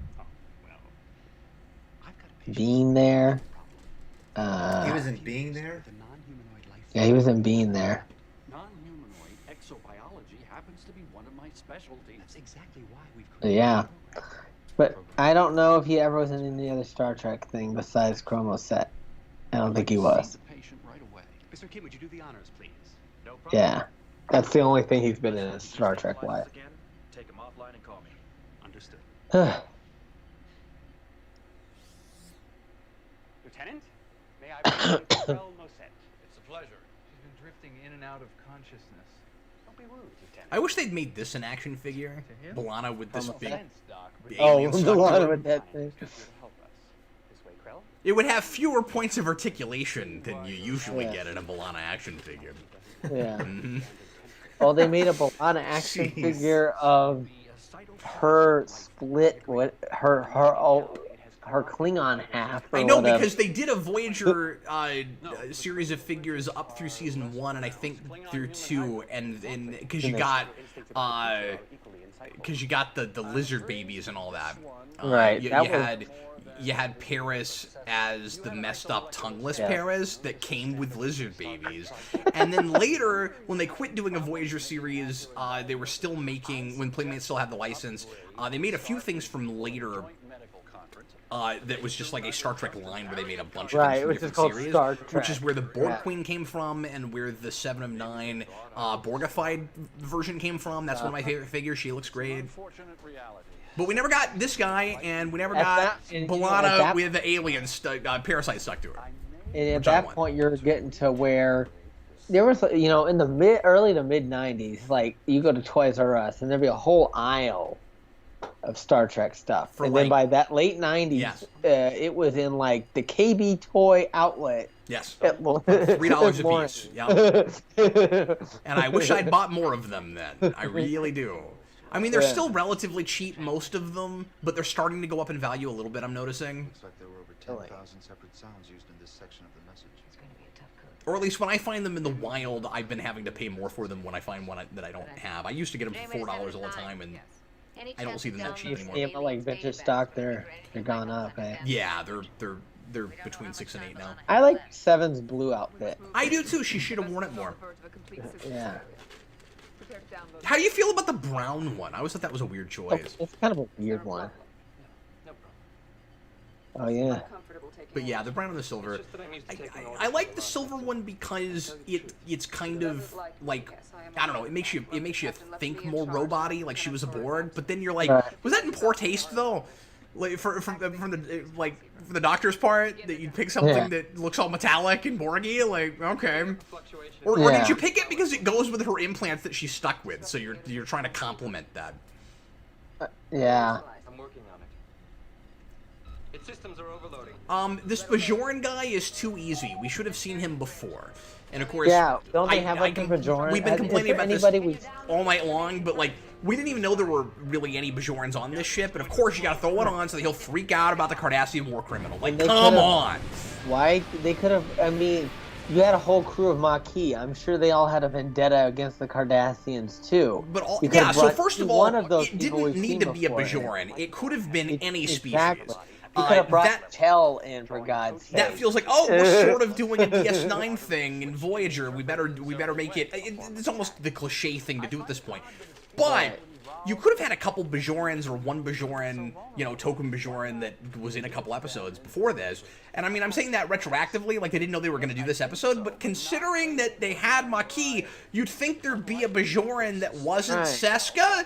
Because Seska turns out to not be a Bajoran. She's really a Cardassian. So how about somebody's a Bajoran? Like a real one. Any of those Maquis could have done it. Any of those guys from that episode with Tuvok where he's, Yes. whatever, giving them in the shape. To let go without a fight. I'd like to think that's a fight you and I can win. We do work well together. I just wish we had access to my laboratory. It has Did the doctor bother to read this guy's biography? Yeah. That's the one thing that I was always a little bit confused about. Is like, it's not a secret what he did, right?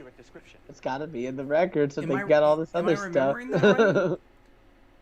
Now, I get, like, other people just not knowing and not thinking about it. And one thing I do really appreciate is that besides B'Elanna, and I get why B'Elanna hates him, but besides B'Elanna, and she does have that. She's not Bajoran, but she hates the Cardassians. Right. She was Maquis. But I like that people, including Janeway, don't immediately jump to, oh no, a Cardassian hologram, we should be leery of him. Like, Right. This is very Starfleet. This is very, like, open-minded. Don't immediately start suspecting We could people. use We're not them, racially too. He's a- profiling.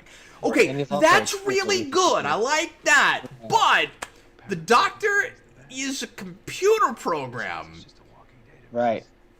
Like, I know he's not like Data. He doesn't Yeah, have and they the all whole said he's computer just a stored in him, walking but he database. could They just view him as they're just viewing him as a tool almost. He doesn't even need to that- read. Now, he's doing that all the time. I don't know why. The Doctor is constantly reading physically, and there's no And he's reason got for him to pads. be doing that. There's like a weird pad holder on the wall in there, like that you put pads in, like a dispenser. It's very weird.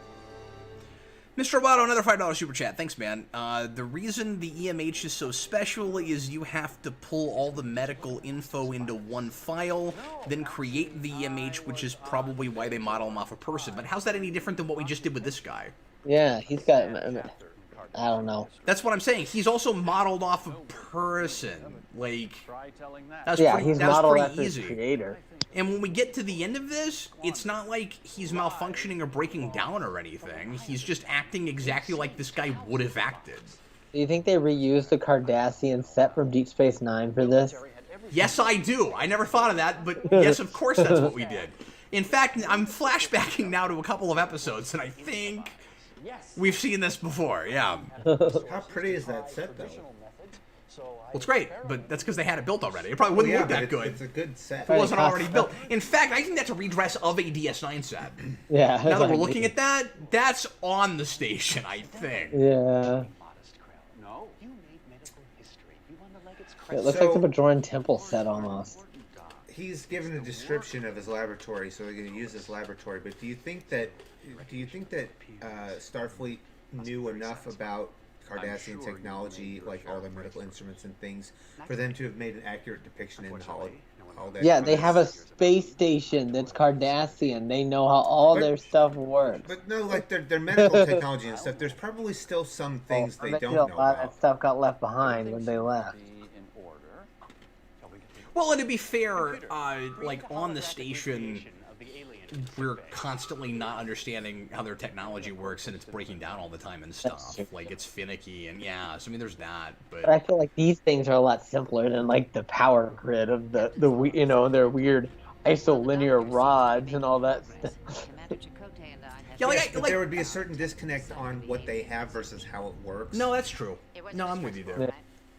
But also, it could be, to Adam's point, like oversimplified and not exactly the same, and then the hologram could be programmed to just work whatever it is they built. So to the hologram, it's all Cardassian and normal, but if the real Krell Maset walked in, it might not all work for that guy. You see what I'm saying? Right. But would it do the same things if it's not the same thing? I don't know. I mean, I'm sure yeah, probably it's too the easy. I mean, I'm equivalent with you. of It's it, definitely you too know? easy. Sure. Aye, Captain. Because if they're just gonna do it on the holodeck, they might as well just replicate the darn thing.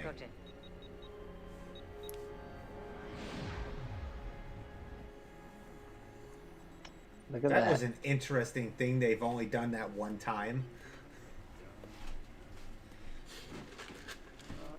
Yeah. Why don't we send more messages that way? Is this a real song, Brandon? No idea. On key. If you enjoy music, we can run some opera programs after we're finished. I like that. I think we're ready for a look inside. Scalpel? Medical scalp. Oh. Oh my god. Look, that looks like the thing from Schisms. Yeah, Display a metal swing arm. it does. When you find out he's a war Scissors. criminal, Scissors. when you find out he's a war We've criminal, all the been- line "I often find that the simplest tools are the most effective" becomes way more sinister. Right. This is creepy. I mean, that's kind of the idea of the episode, Brandon. So this is a fake one, right? This is like Yes. Yes. okay. Yeah, this is a holographic one. This is a holographic reproduction. Ugh. We're hurting it. Doctor, it's the hologram. My breathing is merely a simulation. So's my neck. Stop it anyway. Mm. Keep going.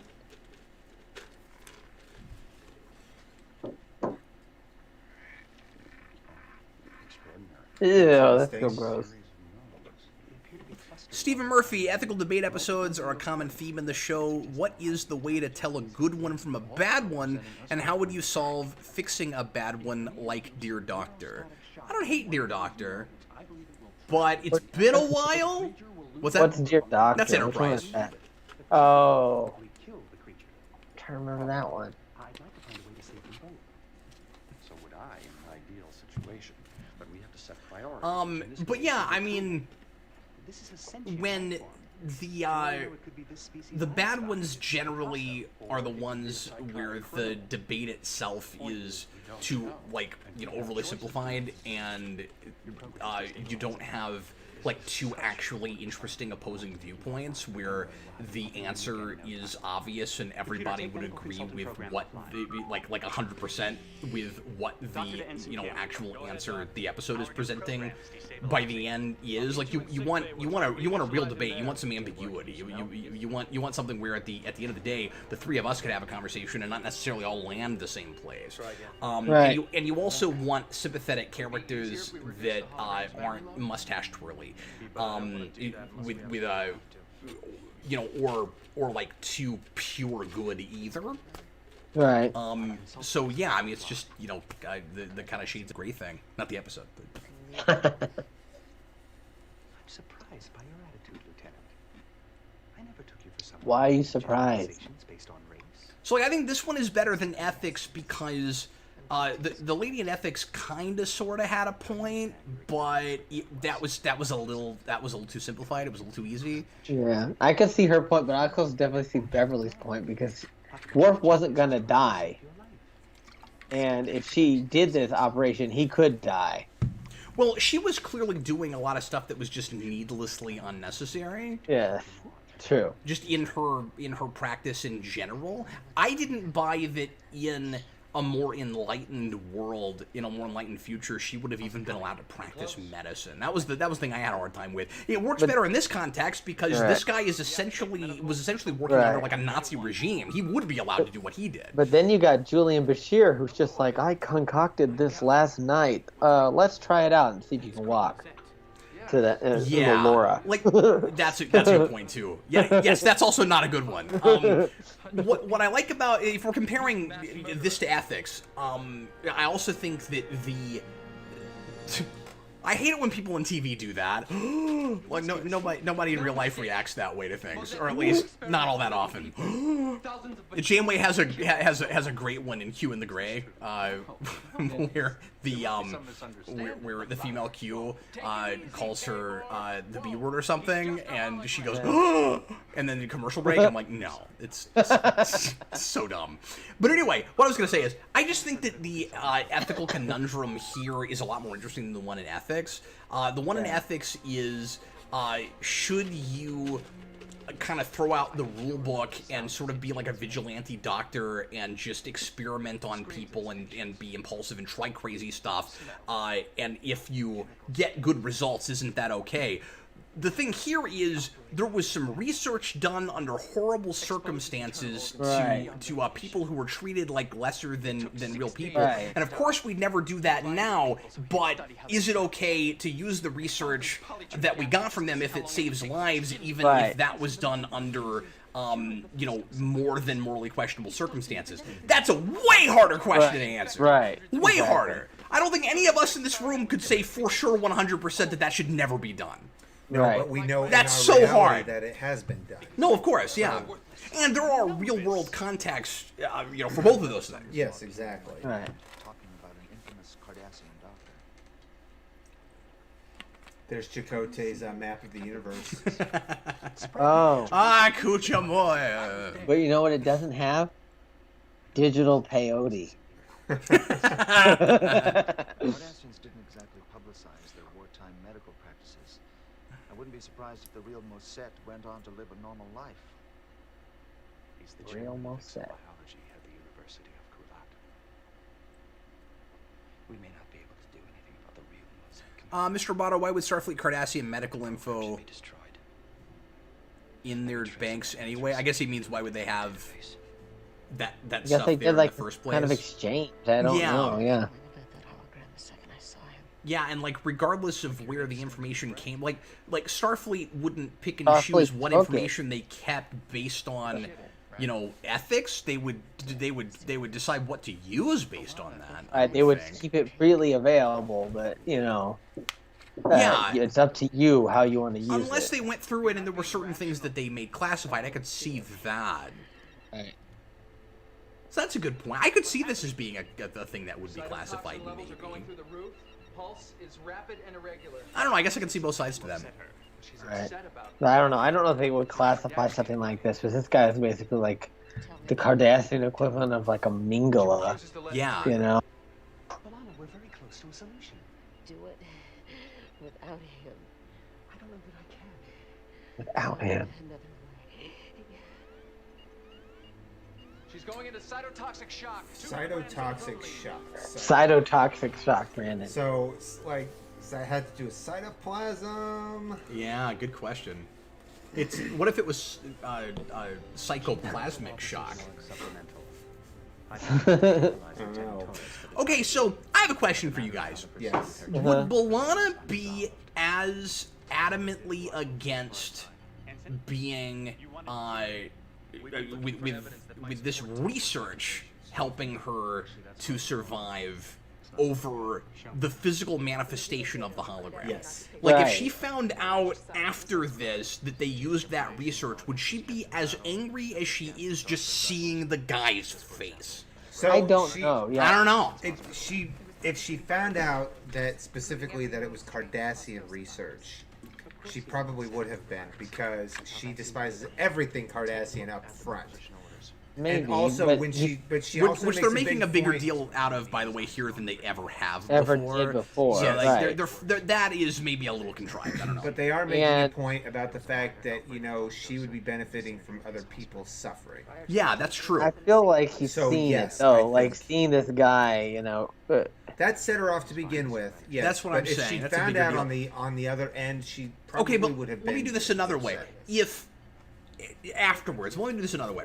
If the doctor came in and said, "I'm going to save your life, but it's going to require this research," would she let herself die?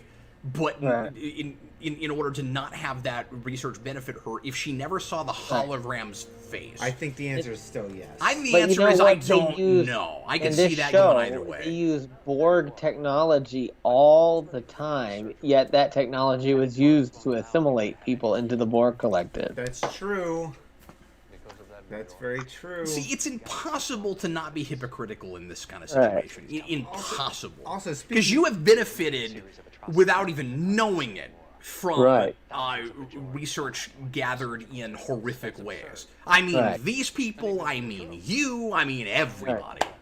Also, to the Borg thing, something I was thinking about earlier. I just like had pointing to- at I Adam. just- Really, is the whole thing. I just have to mention this about the Borg, is that it's okay to go and absolutely destroy a cube or a sphere or a pyramid or what have you, but yet we Sure. know Borg can be saved. So shouldn't the ethical thing be there to try to save the Borg anytime you encounter them? and Yeah, not we've talked destroy about them? this before, and that's obviously the case. But like with a lot of stuff in Star Trek, they pick and choose when that's the case and when it's not. So we like to pretend like it's Right. not possible to be rescued by the Borg, even though one of the first things we did was rescue Rescue someone from the Borg. Yeah. I mean, Also- Picard did it to that guy before he was even assimilated completely Yep. in First Contact. Here's another question. They treated that as part of a forced character arc. If I may just for a second indulge this question, and that is, we introduced the concept of individuality to the Borg through Hugh, right? But shouldn't every person assimilated by the Borg introduce the concept of individuality? Yeah, we've talked about this before. I mean, not in Star Trek Club, but not in this Star Trek Club, but that's a conversation I've had. Like, Gotcha. I think you and I have talked about that before. but Maybe. yeah. No, that never made any sense. The collective is broken apart by the idea of individuality. Yeah, but anyway. Stephen Murphy says this was the last episode written by Jerry Taylor. That's interesting. Really? A very hit and miss writer, if memory serves. Yeah. Ethics. When did Jerry Taylor leave the show? Because I thought she left after season 3. So did she keep writing for Voyager after she left? Must have, unless she wrote this earlier and they didn't use it until now. And they just didn't use it, yeah. I don't know if they did that very much. If there were like early scripts that they didn't use until a couple seasons after they had them. After them. But there's nothing inherently season 5-y about this episode. Like Right. nobody involved is anybody that couldn't have been involved back then, right? Like, Right. in fact, this feels. I just thought of this. This feels like an episode that almost would have played better in 2 or 3. So she left in 1998. But she continued to serve as a creative consultant for its last 3 seasons. So I guess... Which makes you wonder if this was a script they just had laying around. Yeah, I don't know. Because if she's just a consultant, she wouldn't have been writing scripts, I wouldn't think. They still had scripts from 4 that she wrote. Like, she wrote 1 and One is great. Hunters and Day of Honor. Okay, maybe she's not that hit or miss. Everything you're mentioning are decent episodes. Yeah, those are all good She wrote episodes. Elogium, but she wrote that with your favorite Kenneth Biller. Yeah, Kenneth Biller, We yeah. can lay that all on him. Kenneth But she Biller ruined the end of the show. Well, I say the end of the show, the last season of the show. I mean, the end of the show is Bourbon and Braga's fault. I think. As long as we're willing to benefit. She wrote Maybe Eye just at the Braga. Needle. I don't know. We're no Eye of the Needle's great. Yeah. But yeah, Sologium's terrible. So do you know that the Kenneth Biller show ran the last season? I didn't know that. Yeah, he straight up show ran it. Really? Yeah. That was a weird camera follow around that table. Yes, it was. He'd still be using the man's research. Hmm. That would be going against B'Elanna's wishes. We're talking about a woman who has alien tendrils sapping the life out of her. That's true. She's That is what we're obviously talking not about, Tom. thinking straight. On the contrary. We're handy-camming it hardcore here. Like, for real. Shake the camera for no reason. The whole thing is like all of this. In Yeah, a way that's you're just right. unusual. It's like handheld. no, this for looks some like a reason. different show right now. This is Yeah. not how we shoot Yeah, the look at show. Who's directing this again? You know what this looks like? I didn't look at Not the Anthony credit. Williams. You know what this looks like right now? What's that? This looks like We're doing camera drags and all this stuff. yeah, it's like it's shot like Boston Legal. All right. The arguments have been made, and we're running out of time. I'm glad you mentioned that because I would not have thought of it, Brandon. This is And ridiculous. we're just panning to people back and forth. We're following them. Some of this we do, but it's that I kind of like stationary it. but handheld. I don't mind it. My authorization to But it doesn't fit in. But Yeah, but it's a little jarring, right? Yeah, totally. It doesn't fit Taking in me at out of all, the but it's episode interesting. completely. It reminds me of something from the 70s. Or like like handheld even The action and stuff. Office. Like, you know what? Voyager to suddenly feel like The Office. They just have Yeah. an interview In the middle off to of the scene, side. I was going to say, you want to just jump over to Harry Kim, and he's like, well, it's starting to get real heated in there. When Janeway puts her hands on the desk, you know you're in for something. Yeah. At least there's no like things going out of focus or anything like you're waiting for the autofocus. Brandon, that's a prop I'd pay for. The alien parasite thing, I'd buy that prop. The exoskeleton. That's a great prop. I wonder what happened to it. Do you think if somebody bought it in that auction that they did? That's a wrap. Maybe so.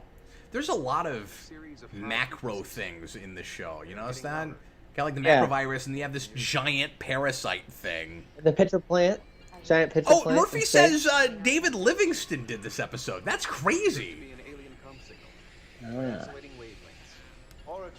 He must have just gotten really bored doing the He standard was Star Trek thing. triaxulating the wavelength, whatever that means. Not triangulating. We better use an interferometric Triaxulating. pulse. Well, which we learned is a real thing. Triangulating is in a flat plane, you know, like on the Earth, you know, you're in a triangle. Triaxulating would be the three axes, X, Y, and Z axes. In space, you can't you're not going to triangulate. In space, you're going to triangulate. You know what is so freaking irritating about Technobabble and Star Trek? When we find out that it's real, it makes sense. Interferometric. And it's still just, like interferometric. I just mentioned that. Yeah, like, it drives me crazy. We're like, no, it's still a problem because it just, nobody's paying attention to what is actually being said. It's just like gobbledygook. And we know that a lot of these scripts are written where it's like some kind of technobabble here. And then they go in and they're actually thoughtful about it. And when you find out what it really is, you're like, I can't make fun of this anymore. But what's almost worse is when they get something so simple so wrong. Mr. Roboto, this is a thing that comes up all the time, but the main reason, as far as I understand it, they never promoted Kim was that, again, they wanted to write him out of the show, and then the network wouldn't allow them to, and so then they just never promoted him. Or the cattle prod. He got voted as one of the 10 most beautiful people in a magazine, in People or something, and then in between seasons. So he was so Kim gets a horrible disease because of 8472 at the beginning of Scorpion, and then he was supposed to die. That was how they were going to write him out, and then the network wouldn't allow them because he got popular because of that magazine. So then they just kept him stagnant. He is lucky he ever got another episode about him again. Right. I am honestly surprised that they even did that because of that one little magazine article. But isn't that they crazy? got rid of Jennifer Lynn instead. Busted Sim, we are... Yeah, but I think that was always the plan, was it? No, maybe it wasn't. They decided they had to get rid of somebody because they were adding... that was probably over money, right? It was probably just like, we don't want to pay an extra actor. I bet that's all that was. Anyway, Busted Sim, we're watching Nothing Human. That's depressing because Deep Space Nine brought in new actors all the time. I'm trying to tell this guy what we're watching. We're watching Nothing Human from Voyager Season 5, Episode 8, but we're only about 8 minutes from the end. He jumped in way late, so... Timestamp like 37:40. This isn't about logic, Tuvok. It's about instinct. Now I may not speak your language, but I have a gut feeling they don't want to start conflict any more than we do. Bridge to Doctor, what's your status? The procedure's working. Almost there, Captain. Man, that human gut feeling working across space. It's every time. Hello, Austin. All these people just suddenly popping in right at the end of Star Trek Club. We're just watching Voyager on an episode about DS Space 9 episodes we like. Because we're at the mercy of the wheel. We've lost power on deck 7 through 12. Shields are failing, Captain. Doctor? Stand by, Captain. Anaphylaxia is subsiding. Its electrolytic reactions are increasing. Okay, real quick, you guys. You have to answer this ethical conundrum right away with a phaser to your head. Do you use the research, yes or no? Yes. I think I do too. I think I would use it. I mean, if Alana's gonna die, that's the thing. If the people died for this, they've already died. You know what I mean? If the people You're gonna die over a principle there. If the people died and were hurt for this research, then I feel they died in vain. If you don't like, right? It's hard to put a figure on, but like. They died, and like that sucks. But like, don't let that be for nothing at that point. Yeah, and I can see both sides to the argument of you're condoning what was done to them if you use the research. Like, are you or aren't you? Like, if I were the one being, you might be that guilty. But you know, as one of my favorite captains said, I can live with it. I can live with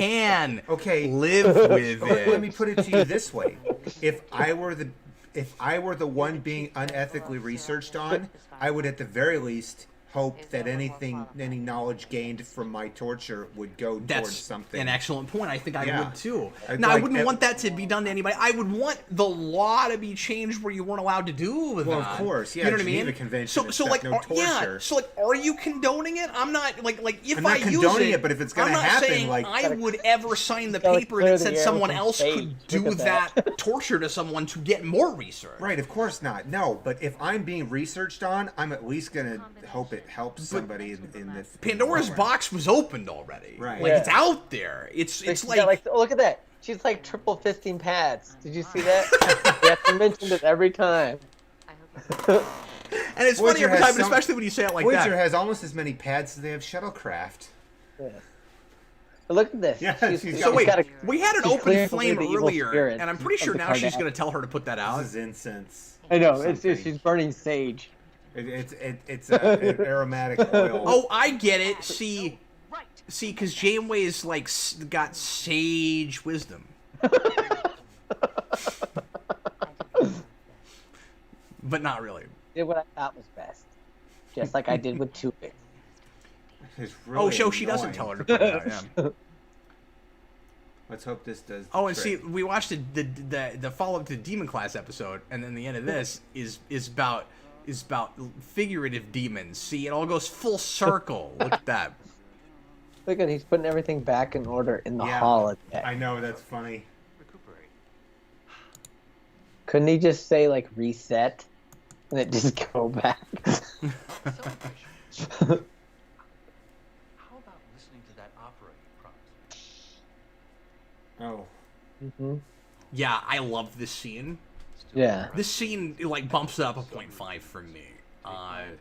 It's a This is another one of those episodes. I keep talking about this where, because of especially a lot of TNG episodes, like I could have easily seen the episode ending at that last scene.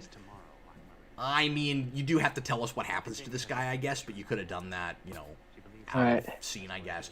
But this scene kind of makes this episode for me.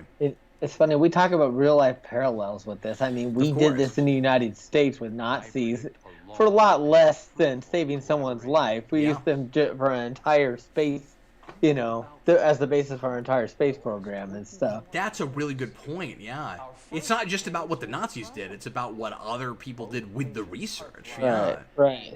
It's a really good point. And, like, the historical parallel is obvious. It's clear that just like a lot of TOS, and this is, a tradition for Star Trek in general, we're talking about, like, real-world stuff couched inside of a fictional context, but it's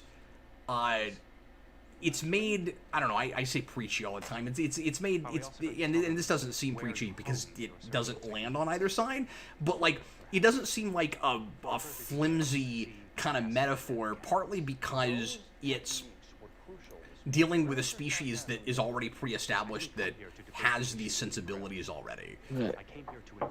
I got to make a comment about this room. As Julian Bashir once said, I hate the carpet. I do. That's a great quote. This is no, I think you should have that in your house. I hate the carpet. This is interesting because as a hologram, the Doctor is himself. He's basically condemning what he can see as this guy is nearly a sentient hologram. Yeah, himself. exactly. Yep. And he's basically condemning him to death. Yep. Hologram to hologram. That's fascinating. Yep. And you violate the first oath you took as Yeah, but he just said, I have a program. My program. And I can see both sides to this, too. Turn him off. It's tough. Leave him consigned to oblivion like Moriarty. Yeah, but at least Moriarty is experiencing traveling That's in true. space. But I meant Moriarty in between those two episodes. Right. He was a Yeah. Blackman. So I think Nobody bothered to that's turn me back on. The Yeah, I Doctor think has used some of Krell's research, which means that the Doctor has now learned some of Krell's research. So when he deletes Krell's program and all of his research, does it then delete from the Doctor's memory database? I don't think they're going to delete the research. I think they're just deleting the program itself. No, and all the research. It was they very said that. specific. Oh, they are deleting the research? Yes. Oh, I missed that. So I don't know, Brandon. I could see that either way. He might remember what they just did, but nothing else, because it's not like that's all there was. Like, That's true. More research. Right. Busted Sim says, gosh, how much would it suck if you'd been tortured almost to death in the name of research, only for the jerk experimenting on you to turn around and say, my hypothesis was wrong. Oh, well. Yeah. Science. Yeah, exactly. But that goes to Brandon's point that, like, you want it to not be for naught. Right. Right. At the very least, you'd want something to come of it. Right. I would, anyway. All right, well, that was a really good watch and discussion, you guys. Thanks for being so thoughtful about that. That's one of those kind of heavy episodes. It's one of those that I was kind of dreading coming up because, you want to be... You want to talk about the actual issues. We did that, so that was great. Okay, guys, let's go ahead and rate the episodes, shall we? We watched 2 really good ones, and we'll go around like we always do and rate. So if you're new or you've forgotten because you slept since last week, we rate on a 0 to 4 scale, the Superhero Rewind scale. So 0 is terrible, 4 is great, and you can do decimal points anywhere in between, 0.5s, even 0.7s or whatever crazy stuff you want to do. And we will begin with Adam, and you guys in the comments there, if you're watching along with us, go ahead and leave your ratings for both the episodes we watched, and we will read them here on air. Adam, 2 Voyager episodes? Have you ever given an episode a 0? Yes. The zombie episode in Voyager got a 0. The Vulcan. That one's terrible. Which one now? Season 3. There's a zombie Vulcan episode. It's really bad. Make Jason watch that. Maybe I blocked He's it. gonna be. You make him watch the bad episodes of season. No, we watched through 3 and we did skip that one. Yeah, we didn't watch that. So yeah, there's a couple things that I would go to a 0 pretty quickly on. Some of them are Enterprise, but they're not all Enterprise. Code of Honor might be a 0, at least a 0.5. I'll rate that now before even rewatching it. It will come up on the wheel, and then Adam will disappear. He'll just have a blank background for the entire time. All right, I think I'm gonna rate. I'll put that on my Voyager scale. Course Oblivion would be probably a 4 for Voyager, if you're rating relative to the series, series. And are we doing the other one right now too? Yeah, we sure are. Then I think that one would probably be about maybe a 3.5, I guess. That's pretty good. What do you think, Brandon? Actually, so Voyager, that Course Oblivion will rank as a 4 across the board for me, but that's probably because I haven't seen enough of Star Trek, right? No. I guess. I also love Course Oblivion. No, Course Oblivion is just wonderful, and I really appreciate that episode in any Star Trek that I've seen. So that one's always going to get a 4 from me. This one, I've liked it every time I've seen it. I was considering a 3.5. Like Adam here, but I'm actually gonna give it like a 3.75. The thing that keeps it from being a 4 for me is I just don't feel like we had enough. Not that there was a reason for any other locations. I just am not the hugest fan of at least we got it like a DS9 set redress. That was kind of cool, but we didn't. I don't know. I just feel like stuff that takes place only on the ship. So wait, you're saying if it's a bottle show, it immediately he hates it. Immediately goes down. No, not. I wish we'd done more stuff in the ship. But why would this particular episode? It doesn't need it. No, I didn't say. No, but it's affecting your rating, so I don't understand. It's that I wish we. So what it really is, I think, Brandon, is. You don't think it's quite good enough for a 4, and you're grasping at some sort of explanation. No, right? I wanted more locations inside the ship for this episode. But why this episode? I don't know. I just where I don't like what we. He wanted to see that very bottom deck of the ship that we see in that episode where Janeway has to go find that guy so they can have their floor decks. No, you're entitled to your opinion. I just don't understand it. I don't know why with this. I don't actually understand it either. It just didn't seem like we had enough ship locations. I don't know why, but I kept thinking about that through the episode. All right, no, that's cool. It's weird. Sorry, I'm not trying to be mean. No, but it's weird. Bustin says Captain Tellarite is bad. Yeah, pretty much. Okay, let's see what the folks in. Oh, I'm sorry. Did you rate both? You rated both. Mm-hmm. Yeah. All right. So Jason says a 3.5 for both. Jason really likes Voyager a lot. Tom gives Course of Oblivion, a 2.5. Oh, Tom, my. and a 4 to the last one we watched.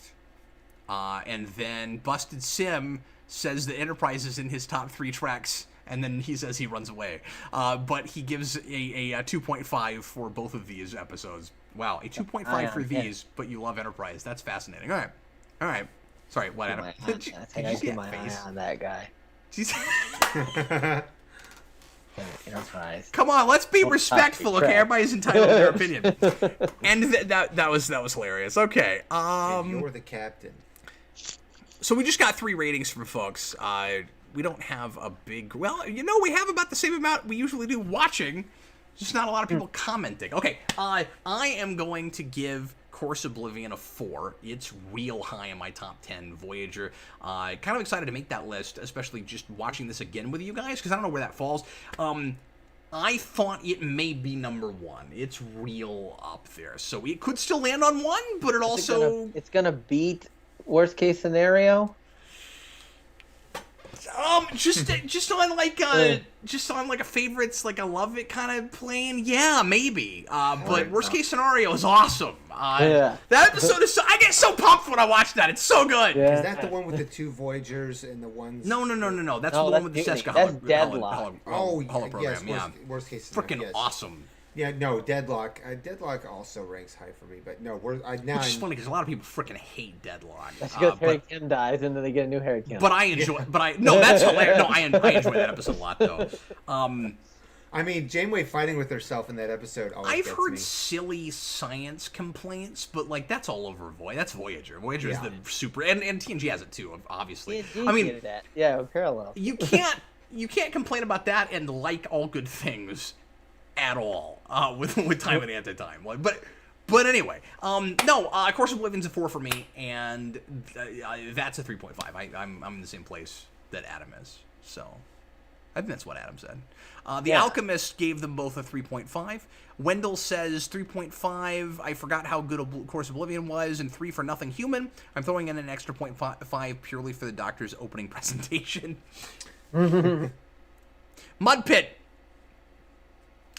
Okay, well there we go. There's our show. Who's Mud Pit? No, nobody's Mud Pit. I'm talking about the Mud Pit Mud Pit. that Tom Paris got dropped in. I'm just saying things from the episode. Mud Pit. Anyway, everybody, thanks a lot for watching. That's going to do it for us today on Star Trek Club. Next Monday, we're going to do another meeting for Star Trek Club. We're going to watch 2 other random episodes spun on the wheel. What are you going to say, Adam? 5 DS9 episodes. That's right. We're going to finish that up. And then we've just got Voyager and Enterprise left. And after that, we'll start doing a variety of other fun things that aren't top 10 lists. Yes, indeed. Well, that's okay, Busted Sim. You can go back and watch it if you want to. And then you can sync up with us. And you don't have to watch live. It works out the exact same way the other way, except you can't interact with us like you're doing right now. Yeah. Because that's impossible.